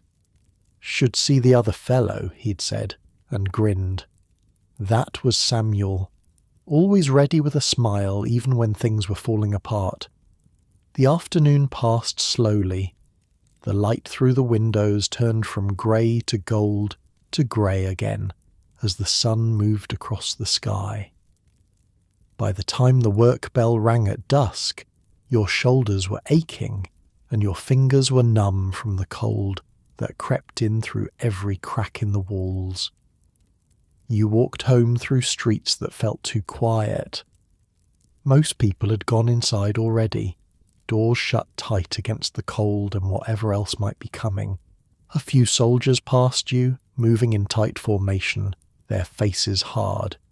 You kept your eyes down and kept walking. At the boarding house you ate a quick supper, boiled fish and more bread. Mistress Hutchins seemed nervous, jumping at every sound from outside. When you asked her what was wrong, she just shook her head. "Something in the air tonight," she said. "Can't you feel it?" You could feel it. That same pressure you'd felt for days, but stronger now. Like the moment before lightning strikes, when the hair on your arm stands up and your skin prickles with electricity. You should have stayed inside, should have gone to bed early, pulled the blanket over your head, waited for morning. That's what the smart play would have been. But you've never been that smart. Around 8 o'clock you heard shouting from somewhere toward the centre of town. Then the church bell started ringing. Not the regular toll that marked the hours, but the urgent clanging that meant fire or trouble. You grabbed your coat and went out into the night. The streets were filling with people, all of them moving in the same direction. Toward King Street, toward the Custom House. You joined the flow, not quite running, not quite walking, your heart beating faster with every step. The crowd thickened as you got closer. Men and boys mostly, but some women too. Everyone talking at once, voices rising over each other, fragments of conversation drifting past. Soldier hit him with his musket, calling for reinforcements. Bloody lobsterbacks think they can... The cold bit through your coat, but you barely noticed. Your blood was up now, the same heat you'd felt during the fight on Monday, the same anger that had been simmering for years. The snow crunched under your boots as you pushed forward, elbowing past men you didn't recognize, stepping over chunks of ice that had already been thrown. The smell hit you before you could see anything clearly. Torch smoke and unwashed bodies and something else. Something sharp like metal. Fear, maybe. Or excitement. Hard to tell the difference when they're mixed together like that. You pushed through the crowd until you could see what was happening. The Custom House sat at the corner of King Street, a solid brick building that housed the tax collectors and their records. A lone sentry had been posted outside it all winter, standing guard in a little wooden box near the door. Tonight that sentry was surrounded. A crowd of maybe 50 people had gathered around him. Boys were throwing snowballs and chunks of ice. Men were shouting insults. The sentry, a young private with a face white as the snow around him, had his musket raised, the bayonet fixed and gleaming in the torchlight. "Go ahead and fire," someone yelled. "I dare you!" The sentry didn't fire. He just stood there, his back against the wall, his eyes wild with fear. You pushed closer, trying to see better. That's when you spotted Samuel Gray, near the front of the crowd. He saw you too and waved you over. "Hell of a thing," he said when you reached him. "Started about an hour ago. Some wig-maker's boy got into it with an officer over money. That sentry there, Private White, he cracked the boy over the head with his musket. Now look at this mess." The crowd was getting bigger. More people arriving every minute, drawn by the bells, by the shouting, by the same electricity in the air that had pulled you out of your bed. 100 people now, maybe more. Then someone yelled that soldiers were coming. They marched down King Street in formation. 7 of them plus an officer, their boots crunching on the packed snow, their bayonets fixed. The crowd parted to let them through, then closed in behind them. The officer was a captain named Preston. You'd seen him before, around town, a middle-aged man with a lined face and tired eyes. He led his men to the Custom House and formed them up in a semicircle around Private White, facing the crowd. 8 soldiers now, 8 muskets, and a crowd that had swelled to 300, maybe 400, pressing in from all sides. The air smelled like smoke and sweat and something else. Fear, maybe, or hatred. Hard to tell the difference when they're mixed together like that. Torches flickered everywhere. casting wild shadows that made everything look like a nightmare. Someone threw a snowball. It hit one of the soldiers in the face, knocking his hat off. The crowd laughed. More snowballs followed. Chunks of ice, oyster shells, anything people could find on the ground. Someone threw a club. Someone else threw what looked like a frozen cat. The soldiers just stood there, taking it, their faces slick with sweat despite the cold. "Fire, you cowards!" the cry went up from somewhere in the crowd. "Fire if you dare!" And here's the thing about muskets. They're terrifying even when they're not being fired. Each one of those Brown Bess muskets weighs about 10 pounds. The bayonet attached to the front is 17 inches of steel. The ball it fires is nearly 3/4 of an inch across, big enough to take off a limb. 8 of them pointed at you from 10 feet away. And the men holding them are scared. You can see it in their eyes. Scared men with guns. Nothing more dangerous in the world. The soldiers stood their ground, muskets raised, their faces slick with sweat despite the cold. Captain Preston was shouting something, trying to be heard over the noise, but nobody was listening. You were maybe 20 feet from the line of soldiers, close enough to see the whites of their eyes, close enough to see how their hands shook on their weapons. Samuel was closer, right up front, shouting with the rest of them. "Sam," you called out. "Sam, get back." He didn't hear you, or maybe he did and didn't care. He was caught up in it now, same as everyone else. The rage of the past months, the past years, all of it boiling over at once. Someone threw a club. It hit one of the soldiers and knocked him down. He scrambled back to his feet, his face twisted with fury. What happened next took maybe 10 seconds. It felt like an hour. The soldier who'd been knocked down raised his musket and fired. The crack of the shot cut through the noise of the crowd like a knife. For a moment everything stopped, everyone frozen, staring, not quite believing what had just happened. Then more shots, one after another, the soldiers firing into the crowd, smoke and flame erupting from their muskets, the sound so loud it hurt your ears.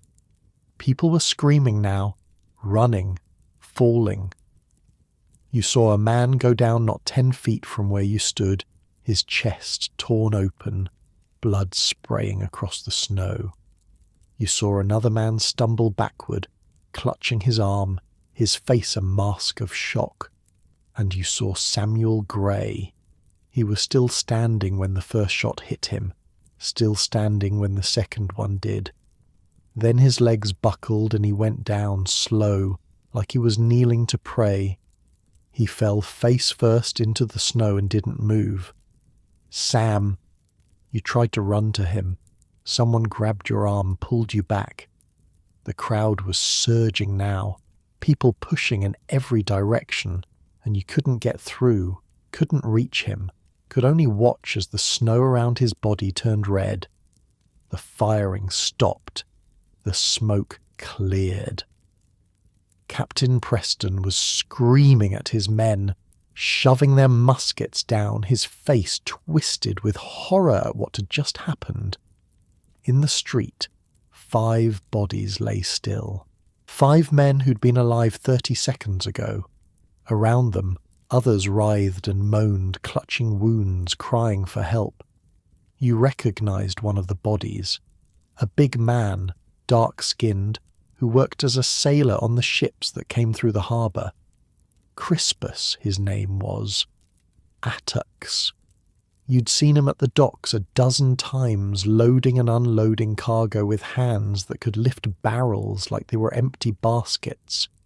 Some people said he was half Native American. Some said he was a runaway slave. Nobody knew for sure. What you knew was that he was the first to fall, and he was gone before he hit the ground. 2 musket balls to the chest. Beside him, a boy, Samuel Maverick, 17 years old, Same age as you were when you first came to Boston. His eyes were still open, staring at the night sky, snowflakes landing on his face and not melting anymore. He'd been walking home from visiting friends. Wrong place, wrong time, dead. James Caldwell, Patrick Carr, and Samuel Gray, who had a wife and children waiting at home. Samuel, who'd been standing right next to you at the rope walk fight 3 days ago. Samuel, who'd grinned and said, "Should see the other fellow," like it was all some kind of joke. Samuel Gray didn't move, didn't make a sound. He was gone. You don't remember much of what happened after that. Just fragments again. Shouting, more bells. Someone saying the word massacre over and over. The crowd pressing forward again, hundreds of people screaming for blood, and the soldiers retreating into the custom house, barricading the door behind them. At some point, the lieutenant governor appeared. Hutchinson, his name was. He stood on a balcony above the crowd and promised that justice would be done, that the soldiers would be arrested, that there would be a trial. The crowd didn't believe him. Why would they? But the promises were enough to calm things down, at least for the moment.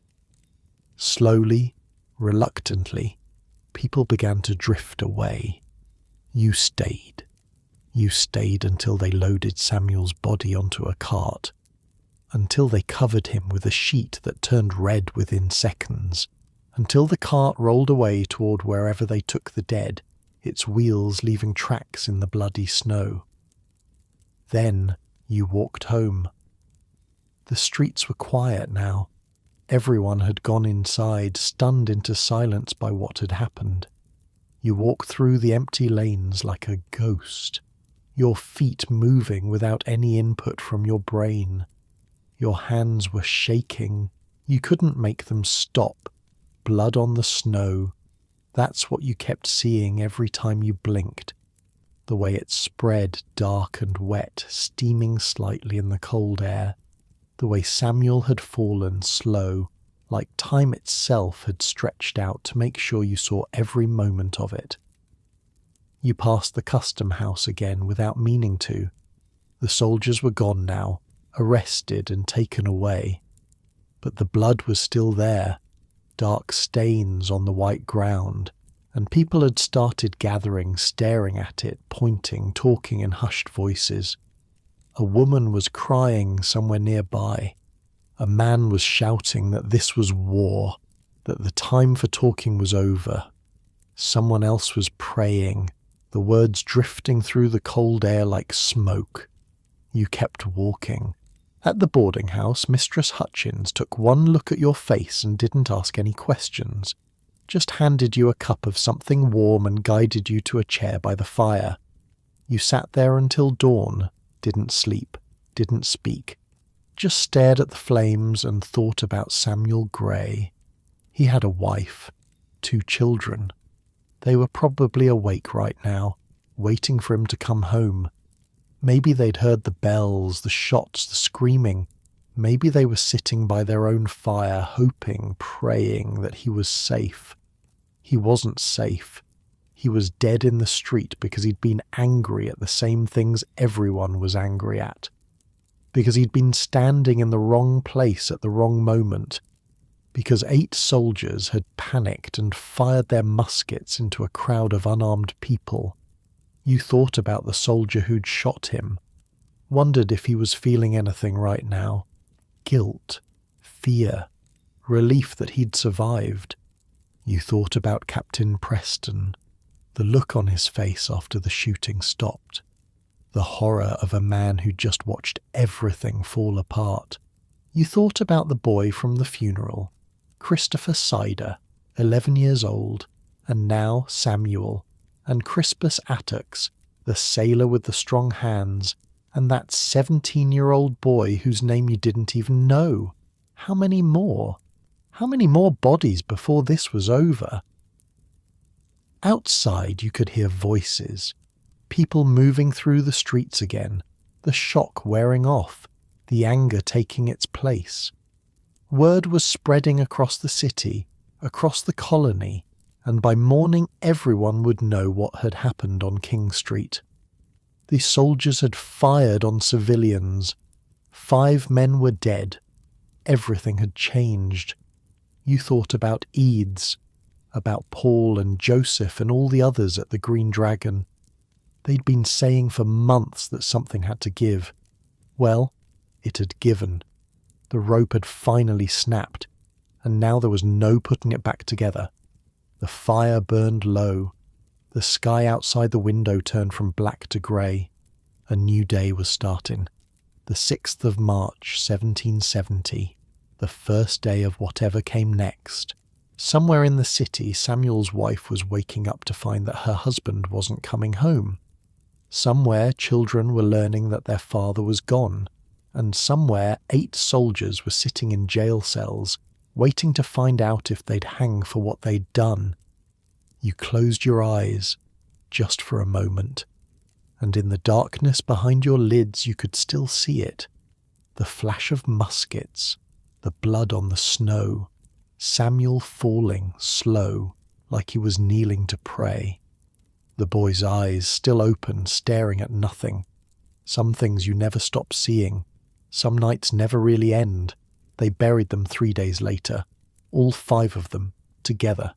Samuel Gray, Crispus Attucks, James Caldwell, Samuel Maverick, Patrick Carr. 5 men who'd been alive on Monday night, dead by Tuesday morning, lowered into the frozen ground on Thursday afternoon while half of Boston watched. The funeral made Christopher Cedar's procession look small. 10,000 people, some said, maybe more. The whole city turned out, and people from the surrounding towns too, farmers and merchants and tradesmen who'd heard what happened and wanted to bear witness. 4 of the coffins left from different houses across the city. Samuel's came from his home near the rope walk, carried by men you'd worked beside for years. Crispus Attucks and James Caldwell shared a hearse that started from Faneuil Hall. They met at the Liberty Tree, all 4 hearses converging at once, and from there the procession moved as one toward the granary burying ground. You walked near the front, close enough to see the coffin swaying with each step the bearers took, close enough to hear Samuel's widow crying somewhere behind you, a sound that cut through the silence like a knife. The streets were lined 6 deep on both sides, people in windows, people on rooftops, everywhere you looked, faces watching, hats removed, heads bowed. The bells of every church in Boston were ringing, that same slow toll you'd heard at Cider's funeral, but louder now, fuller, like the whole city was mourning at once. They buried them in a single grave, all 5 together side by side the way they'd fallen in the street. A minister spoke words that the wind carried away before they reached you. Then it was over, but it wasn't over. In the weeks that followed, something strange happened. The anger that had been building for years, that had finally exploded on King Street, didn't fade. It spread. It grew. It took on a life of its own. Paul was at the centre of it. The silversmith you'd met at the Green Dragon, the one with the steady hands and the quick mind. Turns out he was an engraver too, and a few weeks after the funeral he produced something that changed everything. You saw it for the first time at Eads's print shop.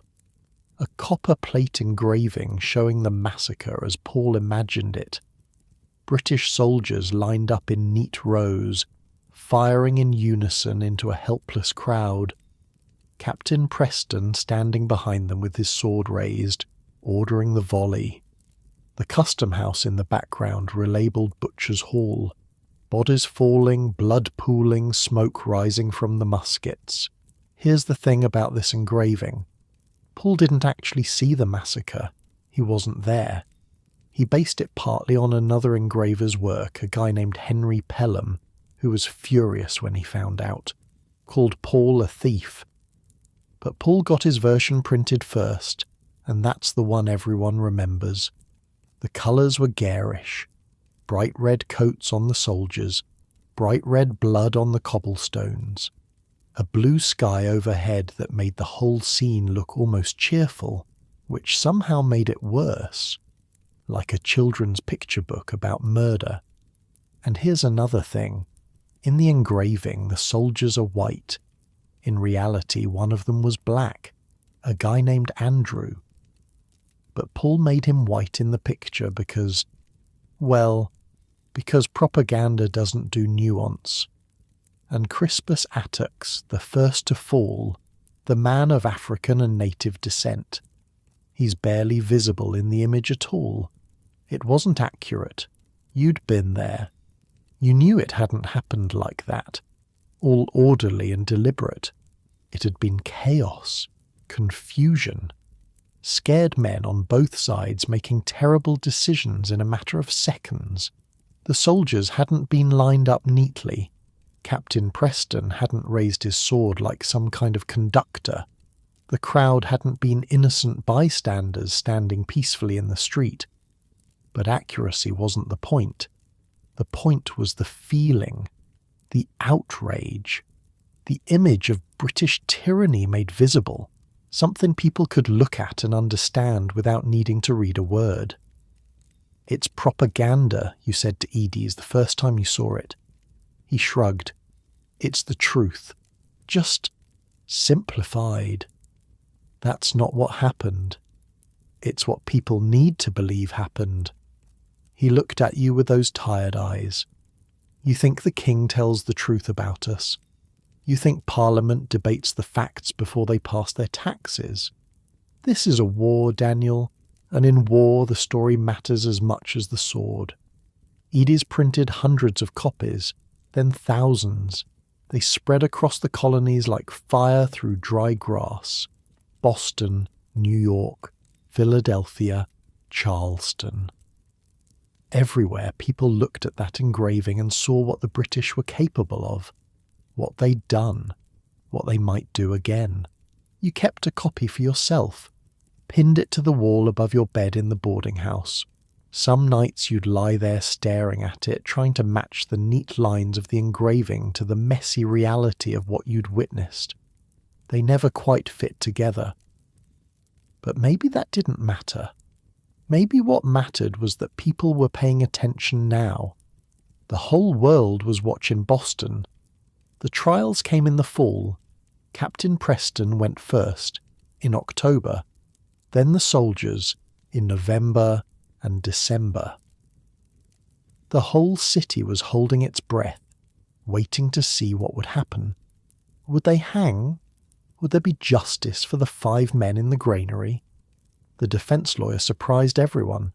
John Adams, one of the loudest voices against British tyranny, a man who'd been at the Green Dragon, who'd argued for resistance, who'd helped organise the non-importation agreements. And now he was standing in court, defending the soldiers who'd killed 5 of his countrymen. People were furious, called him a traitor, a turncoat, worse things you won't repeat. Someone threw a rock through his window. His law practice suffered. Friends stopped speaking to him. But here's the thing about John Adams. He was playing a long game. He knew that if these soldiers didn't get a fair trial, the Crown would use it as proof that the colonies were lawless, that we couldn't govern ourselves, that we needed British control. So he defended them. He gave them the best defence he could, and in doing so, he proved that even in the middle of a revolution, Boston still believed in justice. Also, let's be honest, the prosecution's case was kind of a mess. Witnesses contradicted each other. Some of them were clearly drunk that night and couldn't remember what happened. One guy claimed he saw everything clearly from a block away, in the dark, through a crowd of 400 people. Adams picked those testimonies apart like a man filleting a fish. But Adams didn't back down. said everyone deserved a fair trial, even redcoats, said the law had to mean something or none of this was worth fighting for. You went to the trial one day, stood in the back of the courtroom, squeezed between dozens of other spectators, watching Adams do his work. He was good. You had to admit that. He picked apart the prosecution's witnesses, pointed out contradictions in their testimony, reminded the jury that a mob had been throwing ice and shells and shouting fire before the first shot was ever discharged. Facts are stubborn things, he said at one point, his voice filling the courtroom, and whatever may be our wishes, our inclinations, or the dictates of our passion, they cannot alter the state of facts and evidence. You didn't know what to think. Part of you wanted to see those soldiers hang, wanted to watch them kick and twitch at the end of a rope the way Samuel had twitched in the snow before he went still. Wanted someone to pay for what happened, really pay, not just get a slap on the wrist and a ticket home. But another part of you, a quieter part, understood what Adams was trying to do. If we become like them, what's the point? If we throw out the law whenever it's inconvenient, how are we any better than the tyrants we're fighting against? The verdicts came down in December. Preston was acquitted. The jury said the evidence didn't prove he'd given the order to fire. 6 of the soldiers were acquitted too. Not enough proof, the jury said. Too much confusion that night. Too many conflicting stories. 2 soldiers were convicted, Montgomery and Kilroy, the ones who definitely fired, whose musket balls had definitely killed. But not murder, manslaughter, a lesser charge. Instead of hanging, they were branded on the thumb, a hot iron pressed into their flesh, marking them forever as killers. Then they were released. That was it. That was justice. 2 burned thumbs for 5 dead men. The Green Dragon was quiet that night. Nobody knew what to say. Ede sat in the corner staring at nothing. Paul was there too, his face hard, his hands clenched into fists on the table in front of him. "We'll remember this," someone said finally. "Every year on the 5th of March, we'll remember what they did." And they did. Every year after that, the anniversary of the massacre was marked with speeches and ceremonies. Church bells ringing at the hour the shots were fired. Orators recounting what happened, making sure nobody forgot. The 5 graves in the granary became a pilgrimage site, a place where people came to pay their respects and renew their anger. But life went on. That's the thing about tragedy. It doesn't stop the world from turning. The soldiers left Boston, all of them, shipped out to Castle William in the harbour, then eventually back to England. The common emptied. The barracks came down. The streets that had been full of redcoats for 2 years were suddenly, strangely quiet. You went back to the rope walk, back to the work, spinning hemp, pulling cables, earning your wages. The days blurred together the way they always had. Spring turned to summer, summer to fall, fall to winter. Another year passed, then another. 1771, 1772, the early months of 1773. Boston settled into something like normalcy. The non-importation agreements fell apart as merchants got tired of losing money. Ships came and went from the harbour. People bought British goods again, drank British tea, tried to pretend that everything was fine. But it wasn't fine. You knew it. Everyone knew it. The anger was still there, just buried deeper, waiting. You moved out of the boarding house that spring, found a small room above a chandler's shop on Fish Street closer to the harbour. It wasn't much. A bed, a table, a chair, a window that looked out over the water. But it was yours.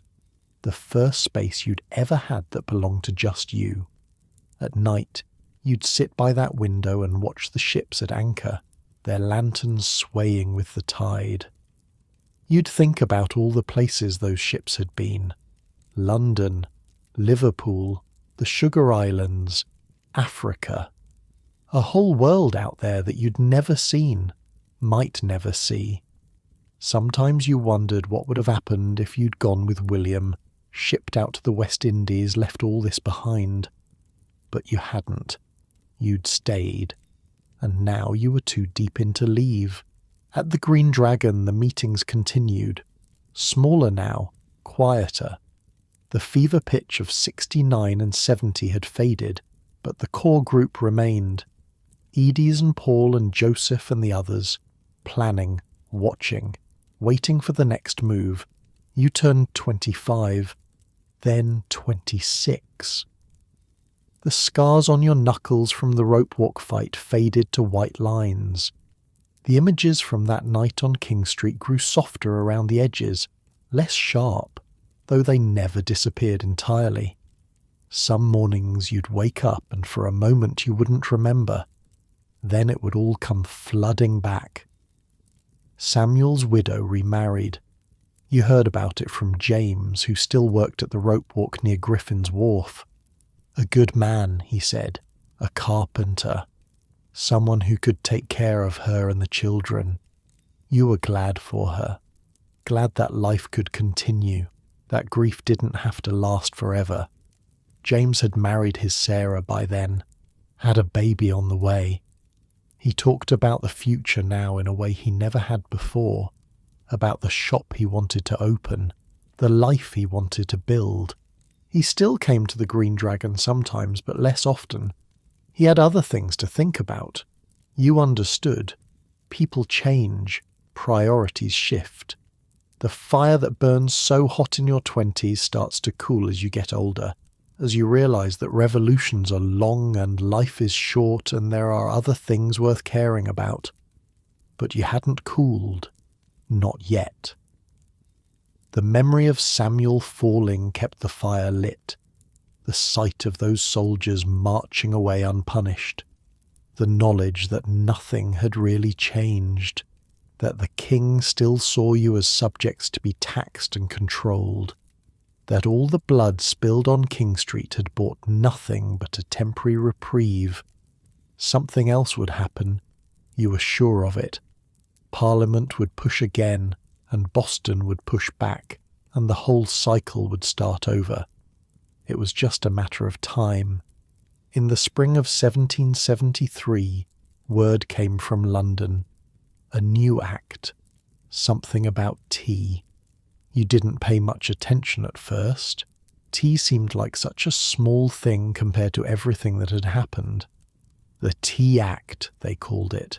Parliament had given the East India Company a monopoly on selling tea in the colonies. No more buying from Dutch smugglers or local merchants. If you wanted tea, you bought it from the company, and you paid the tax that came with it. It didn't sound like much. A few pennies on a pound of leaves. But the men at the Green Dragon understood what it really meant. This wasn't about tea. It was about the principle. If Parliament could tax tea, they could tax anything. If they could grant monopolies to their favoured companies, they could destroy any colonial business they wanted. It was the Stamp Act all over again, just dressed up in different clothes. But the men at the Green Dragon were paying attention. Edis was writing furiously, pages of notes spread across his table. Paul was making trips to the harbour, talking to ship captains, gathering information. Joseph was convening meetings, more meetings, the old urgency creeping back into his voice. Word spread that 3 ships were on their way from London. The Dartmouth, the Eleanor, the Beaver, all loaded with East India Company tea, all heading for Boston Harbour. "We have to send it back," someone said at one of the meetings. "Refuse to let it land. Send a message they can't ignore." "The governor won't allow it," Edis replied. "Hutchinson's already said the ships can't leave until the tea is unloaded and the duty paid." "Then we don't let them unload." "And if they try anyway?" Silence. Everyone knew what that meant. Another confrontation. Maybe another massacre. More blood in the streets. "This is it," Joseph said one night, his eyes bright in the candlelight. "This is the moment we've been waiting for. You didn't understand yet, but you would. By December, everyone would understand." The tea ships were coming. The Dartmouth sailed into Boston Harbor on a grey November morning. You were at the rope walk when word came, a boy running down the street shouting that the tea ship had arrived. Everyone stopped working. Everyone looked at each other. This was it. The moment they'd been talking about for months. The ship anchored at Griffin's Wharf, right where James worked. Within hours, guards were posted to make sure nobody tried to unload the cargo or destroy it. The owner, a man named Roch, was summoned to meeting after meeting, pressured from all sides. The governor wanted the tea landed and the duty paid. The Sons of Liberty wanted it sent back to England. Roch was caught in the middle, a man with a ship full of leaves that nobody wanted and everyone was fighting over. 2 more ships arrived in the days that followed, the Eleanor, the Beaver. All 3 sat at Griffin's Wharf, their holds packed with East India Company tea, while Boston tried to figure out what to do. The law gave them 20 days. 20 days from the Dartmouth's arrival to pay the duty. If the deadline passed without payment, the customs officials could seize the cargo and sell it themselves. The tea would land either way. The tax would be paid either way, unless something changed. The meetings at Old South Meeting House drew thousands. You went to one, squeezed into the back of the building with 6,000 or 7,000 other people, the air thick with body heat and tension. Samuel Adams stood at the front, his voice carrying over the crowd, laying out the situation in terms everyone could understand. "We must act," he said. "If this tea lands, if this duty is paid, we lose everything we've fought for, every principle, every sacrifice, the blood of the men who died on King Street, all of it, for nothing." The crowd roared its agreement, but agreement wasn't a plan, and the deadline was approaching fast.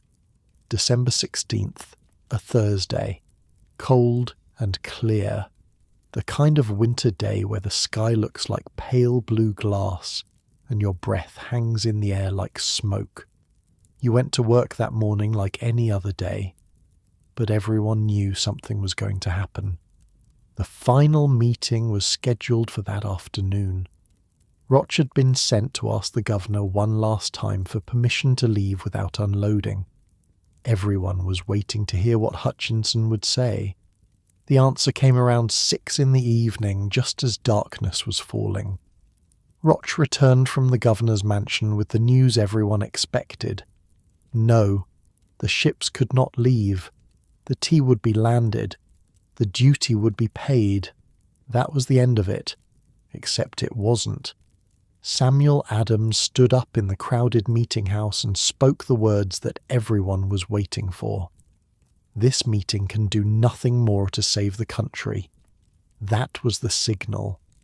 You were outside when you heard the war whoops, men pouring out of the meeting house heading for the harbour, their faces already smeared with soot and coal dust.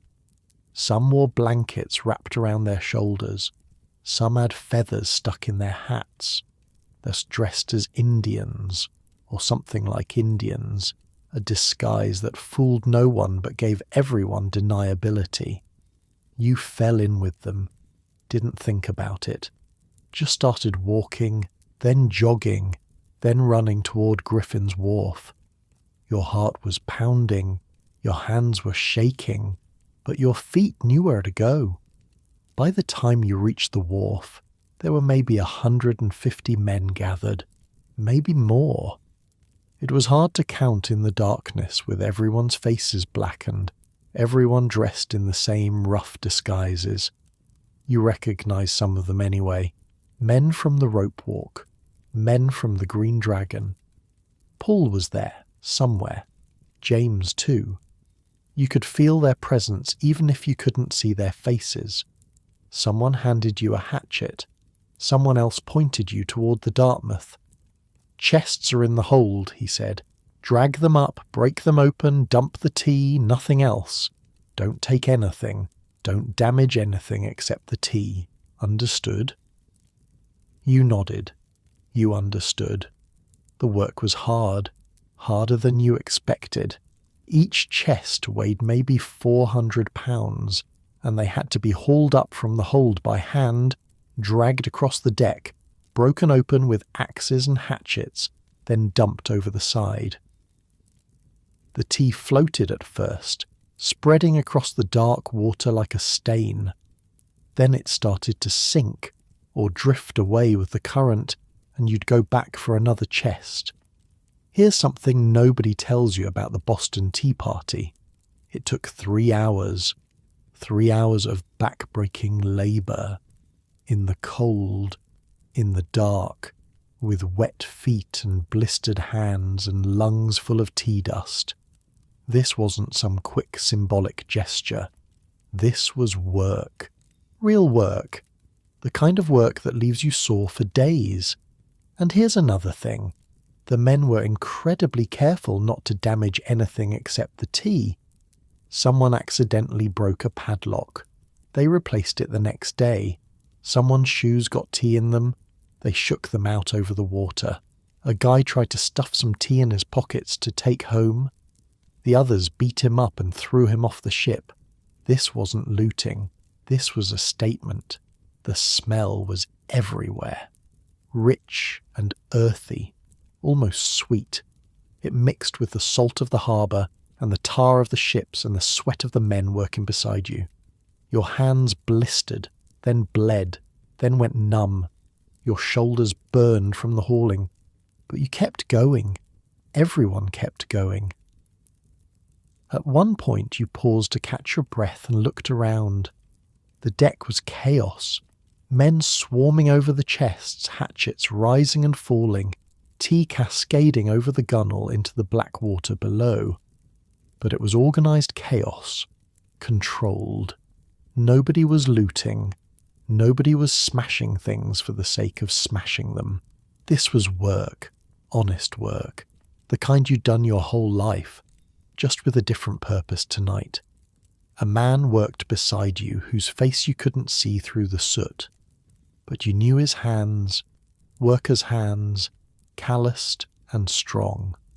A rope maker, maybe, or a shipwright. Someone who knew what it meant to labour for a living, to trade your sweat for pennies while men in London got rich off your back. He caught you looking and nodded once. That was all. Then he went back to work, and so did you. 3 hours. That's how long it took. 3 hours of hauling and chopping and dumping, the sweat freezing on your face despite the cold, your arms burning, your back screaming. Nobody spoke except to give orders. No jokes, no cheering, just work. The tide was coming in, and you could see the tea piling up against the hulls of the ships, a thick brown sludge that reeked of wealth and waste.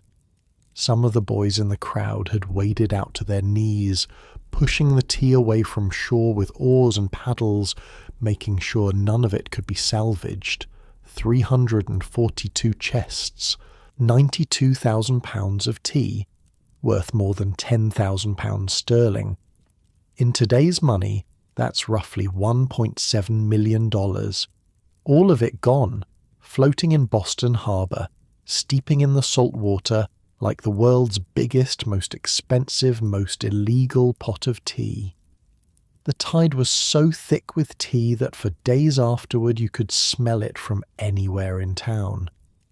Kids waded out at low tide to push the floating tea deeper into the harbour, with oars and paddles, making sure none of it could be salvaged. The harbour looked brown for weeks, and here's the best part. Nobody talked. Ever. 150 men participated in the tea party, and not a single one of them was ever officially identified. They went to their graves without confessing. It wasn't until decades later, when the participants were old men and the danger had passed, that anyone started admitting they'd been there. Even then, some of them never told. When it was done, you climbed back onto the wharf with the others. Someone was sweeping the decks of the ships, making sure no tea was left behind. Someone else was shaking out their shoes, dumping the loose leaves that had gotten inside. They wanted it known that this wasn't about theft. Nobody had taken anything for themselves. This was a statement, a protest, a message to the king and parliament that couldn't be ignored. You walked home through streets that were strangely quiet. The crowds that had gathered at the harbour were dispersing, melting into the darkness, going back to their homes and their beds. A few people passed you on the street, glancing at your blackened face, your damp clothes, the hatchet still in your hand. Nobody said anything. Nobody needed to. The moon was up now, hanging low over the rooftops, casting silver light across the cobblestones.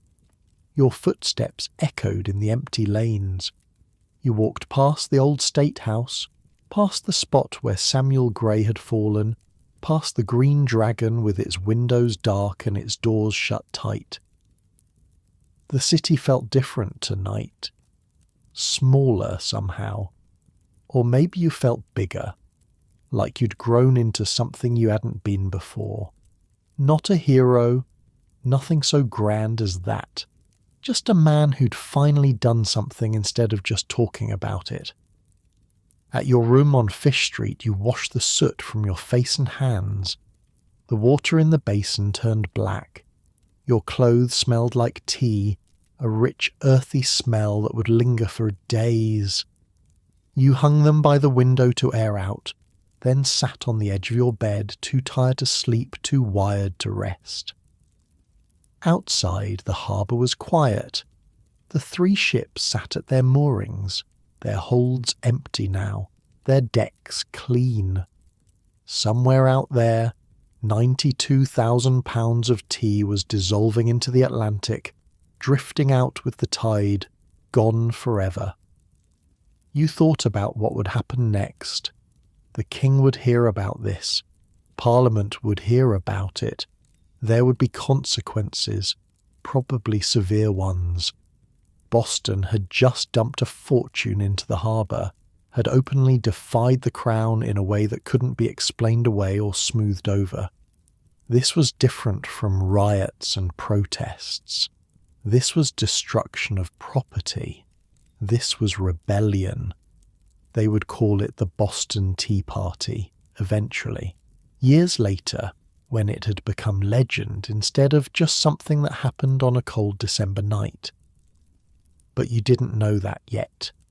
You didn't know about the intolerable acts that would come in response, or the Continental Congress, or the shots at Lexington and Concord. You didn't know that in less than 2 years you'd be watching British ships bombard Charlestown from across the harbour, watching the city burn. All of that was still in the future, hidden, waiting. But you couldn't bring yourself to regret it. Not tonight. Tonight you just felt empty, hollowed out, like you'd been carrying something heavy for years and had finally set it down. You lay back on your bed and stared at the ceiling. The same ceiling you'd stared at 1,000 nights before. The same cracks, the same water stains, the same shadows cast by the candle on your table. But everything was different now. You could feel it. Something had shifted, some balance had tipped, and there was no going back. The tea was in the harbour. The message had been sent. Whatever came next, it would come. Outside your window, Boston slept. 16,000 people, most of them unaware of what had happened tonight, what it would mean for their futures, their children's futures, their children's children. They'd find out tomorrow. The whole world would find out. And then everything would change. But that was tomorrow. Tonight, you closed your eyes and let the exhaustion wash over you. Your muscles ached, your hands were raw, but you were warm and you were safe, and for the first time in a long time you felt something like peace. You'd done what you could. What happened next was out of your hands. The wind off the harbour rattled your window gently. The candle on your table flickered and went out, leaving you in darkness.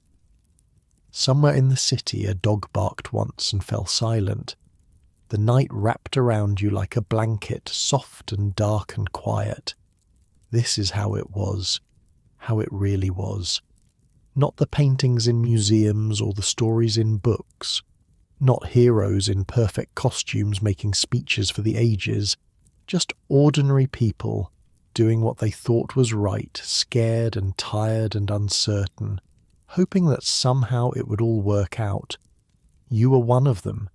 Daniel the rope maker. Nobody special, nobody famous. Just a man who happened to be in Boston when history decided to happen. And now, 250 years later, that same city is still there. The harbour still opens to the sea. Ships still come and go, though they're bigger now, carrying different cargo. The streets you walked are still streets, though they've been paved and repaved 100 times. The Old North Church still stands in the North End.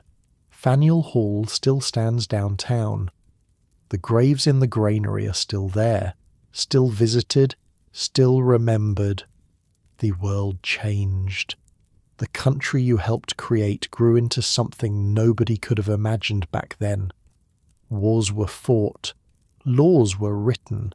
Generations were born and lived and died. And through all of it, the story of what happened in Boston kept being told.